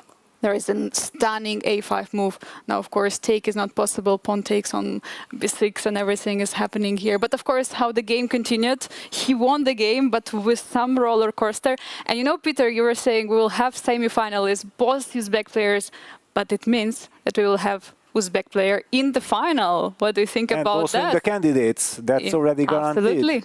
At least one Uzbek player. Yes, unbelievable. Yeah, it just shows that how brilliantly strong this Uzbek chess generation is. Yeah, it's not only Abdusatorov, but now Sindarov or Yakuboev might win the event. One of them guaranteed qualification to the candidates. Jan, what do you make of this? I don't want to appear biased, but I stand by my opinion that every tournament needs a Nordebek. So there's no Abdusatorov. Yakuboev has to do the job and also get to the candidates. But it's going to be rough because Javokhir is so strong. Absolutely. And also, you know, now it's my favorite moment of the tournament because finally today will be the last day when the players are leaving, because now we have this top 4 players who are going to stay till the end, because at least they're going to be fight for the 3rd place. So we'll having Javokhir-Sindarov, Nordebek Yakuboev. We have as well Andrey-Esipenko and who else? The 4th one? The Wei Yi, of course, the Wei Yi. Right, so we're having them till the end of the event. Yeah, there we see the results of today's tiebreaks with, Arjun leaving is such a heartbreak for the fans here, for India, and of course for him. Pragnanda will be in the candidates, but of course everybody was hoping there would be another Indian star there. Martinez with an amazing event, as was Sam Shankland. But those are our semi-finalists, Peter. It's Esipenko, Wei Yi, Sindarov joining Yakuboev. Yeah, incredible. Esipenko has had a very controlled kind of tournament, and there we have the brackets. We see that Yakuboev, who qualified yesterday already, will face Javokhir-Sindarov, and from the other angle, it will be Esipenko against Wei Yi. Yeah, what a day. We are waiting for a chance to get to speak to Sindarov. Will switch there when we are ready, but for now, thank you so much, Angelica. Thank you so much, Peter. Another exciting day of chess. Tomorrow is a rest day. Tomorrow is a rest day, so we won't be here, but day after tomorrow, we'll be back with the first round of the semifinals. We would also like to thank the organizers here, the All India Chess Federation, the Sports Authority of India, Ministry of Youth Affairs and Sports of India, the Government of Goa, and the Sports Authority of Goa. We would like to ask you to like and subscribe the FIDE Chess YouTube channel, because we still don't have that 500,000. I do check every morning. And now, let's switch to I guess, Charlize, with Javokhir-Sindarov. I'm here with Javokhir-Sindarov, who has just qualified to the semi-finals of the FIDE World Cup after knocking out Jose Martinez. What a day, starting from the beginning.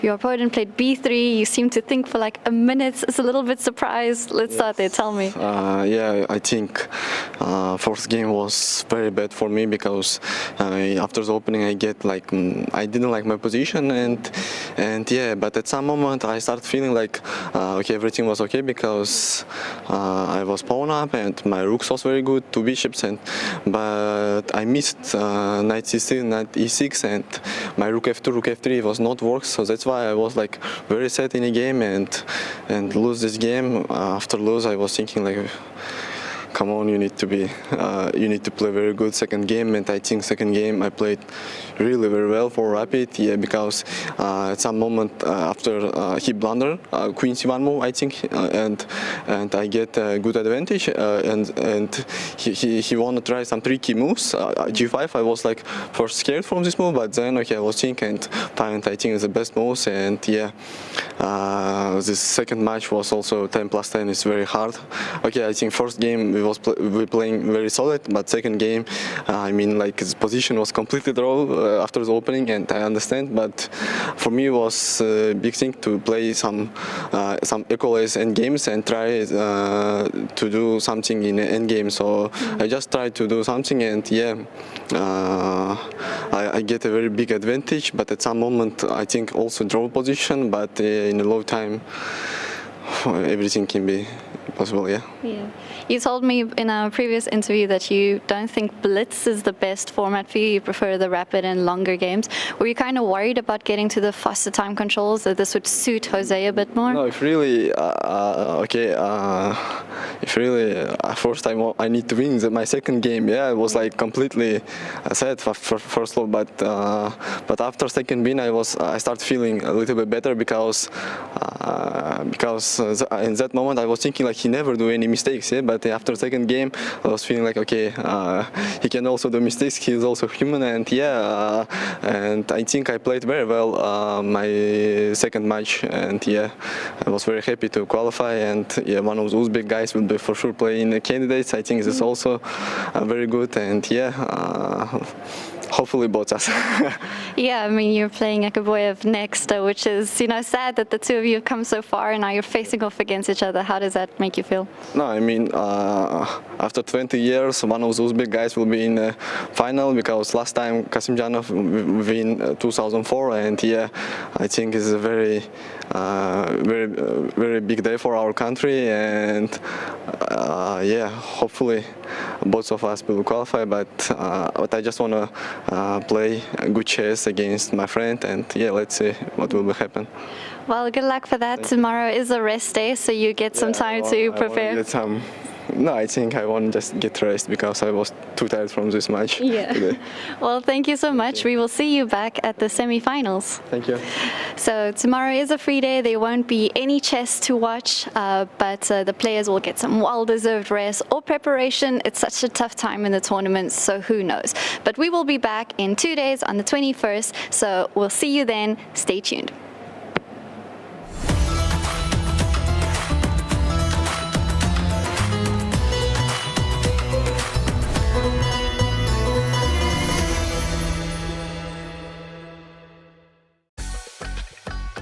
Are you ready to witness the most intense and unforgiving format in chess? A knockout, where one mistake can send you home.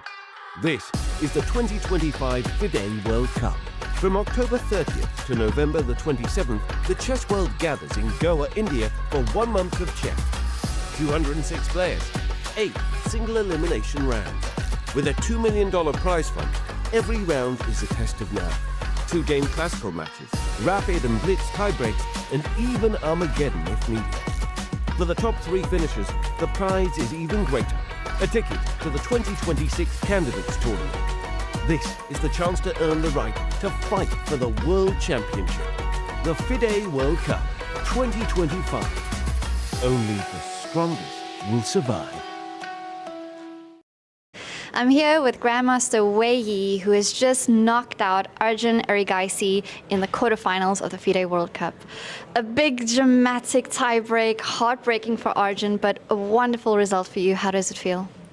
I feel so happy and yes, so happy, yes. As the rating favorite in rapids, because you're like 50 points rated above Arjun, did you feel like the favorite going into the tiebreaks today? No, I mean, when you play a player like Arjun, you cannot think you can. I mean, you are better than him, and because he's a very top player, and even in every time control, he's so strong. Yes. And let's talk about yesterday's classical game, where you were in a bit of trouble there, but Arjun missed a tactic. Did you see what was going on? Did you calculate what happened, particularly after Queen D2? I just missed his move Queen E2, and after that move, I felt uncomfortable, and I spent about 30 minutes to find the best move, but then I played a bad move Queen C6 because I missed knight D2 after Queen C6. I only saw a 95, and after knight D2, Black was in big pressure, and again I played a big mistake, knight D7, but was lucky because he missed the winning way, and maybe he missed rook D1, I think, after some knight G5, E4, and some, yeah, I was lucky yesterday, so. Yes. Yeah. That's an interesting moment that I spoke about in the FIDE report as well, where you could have played knight H5 instead of knight D7. Did you calculate all of that? How much of it did you see?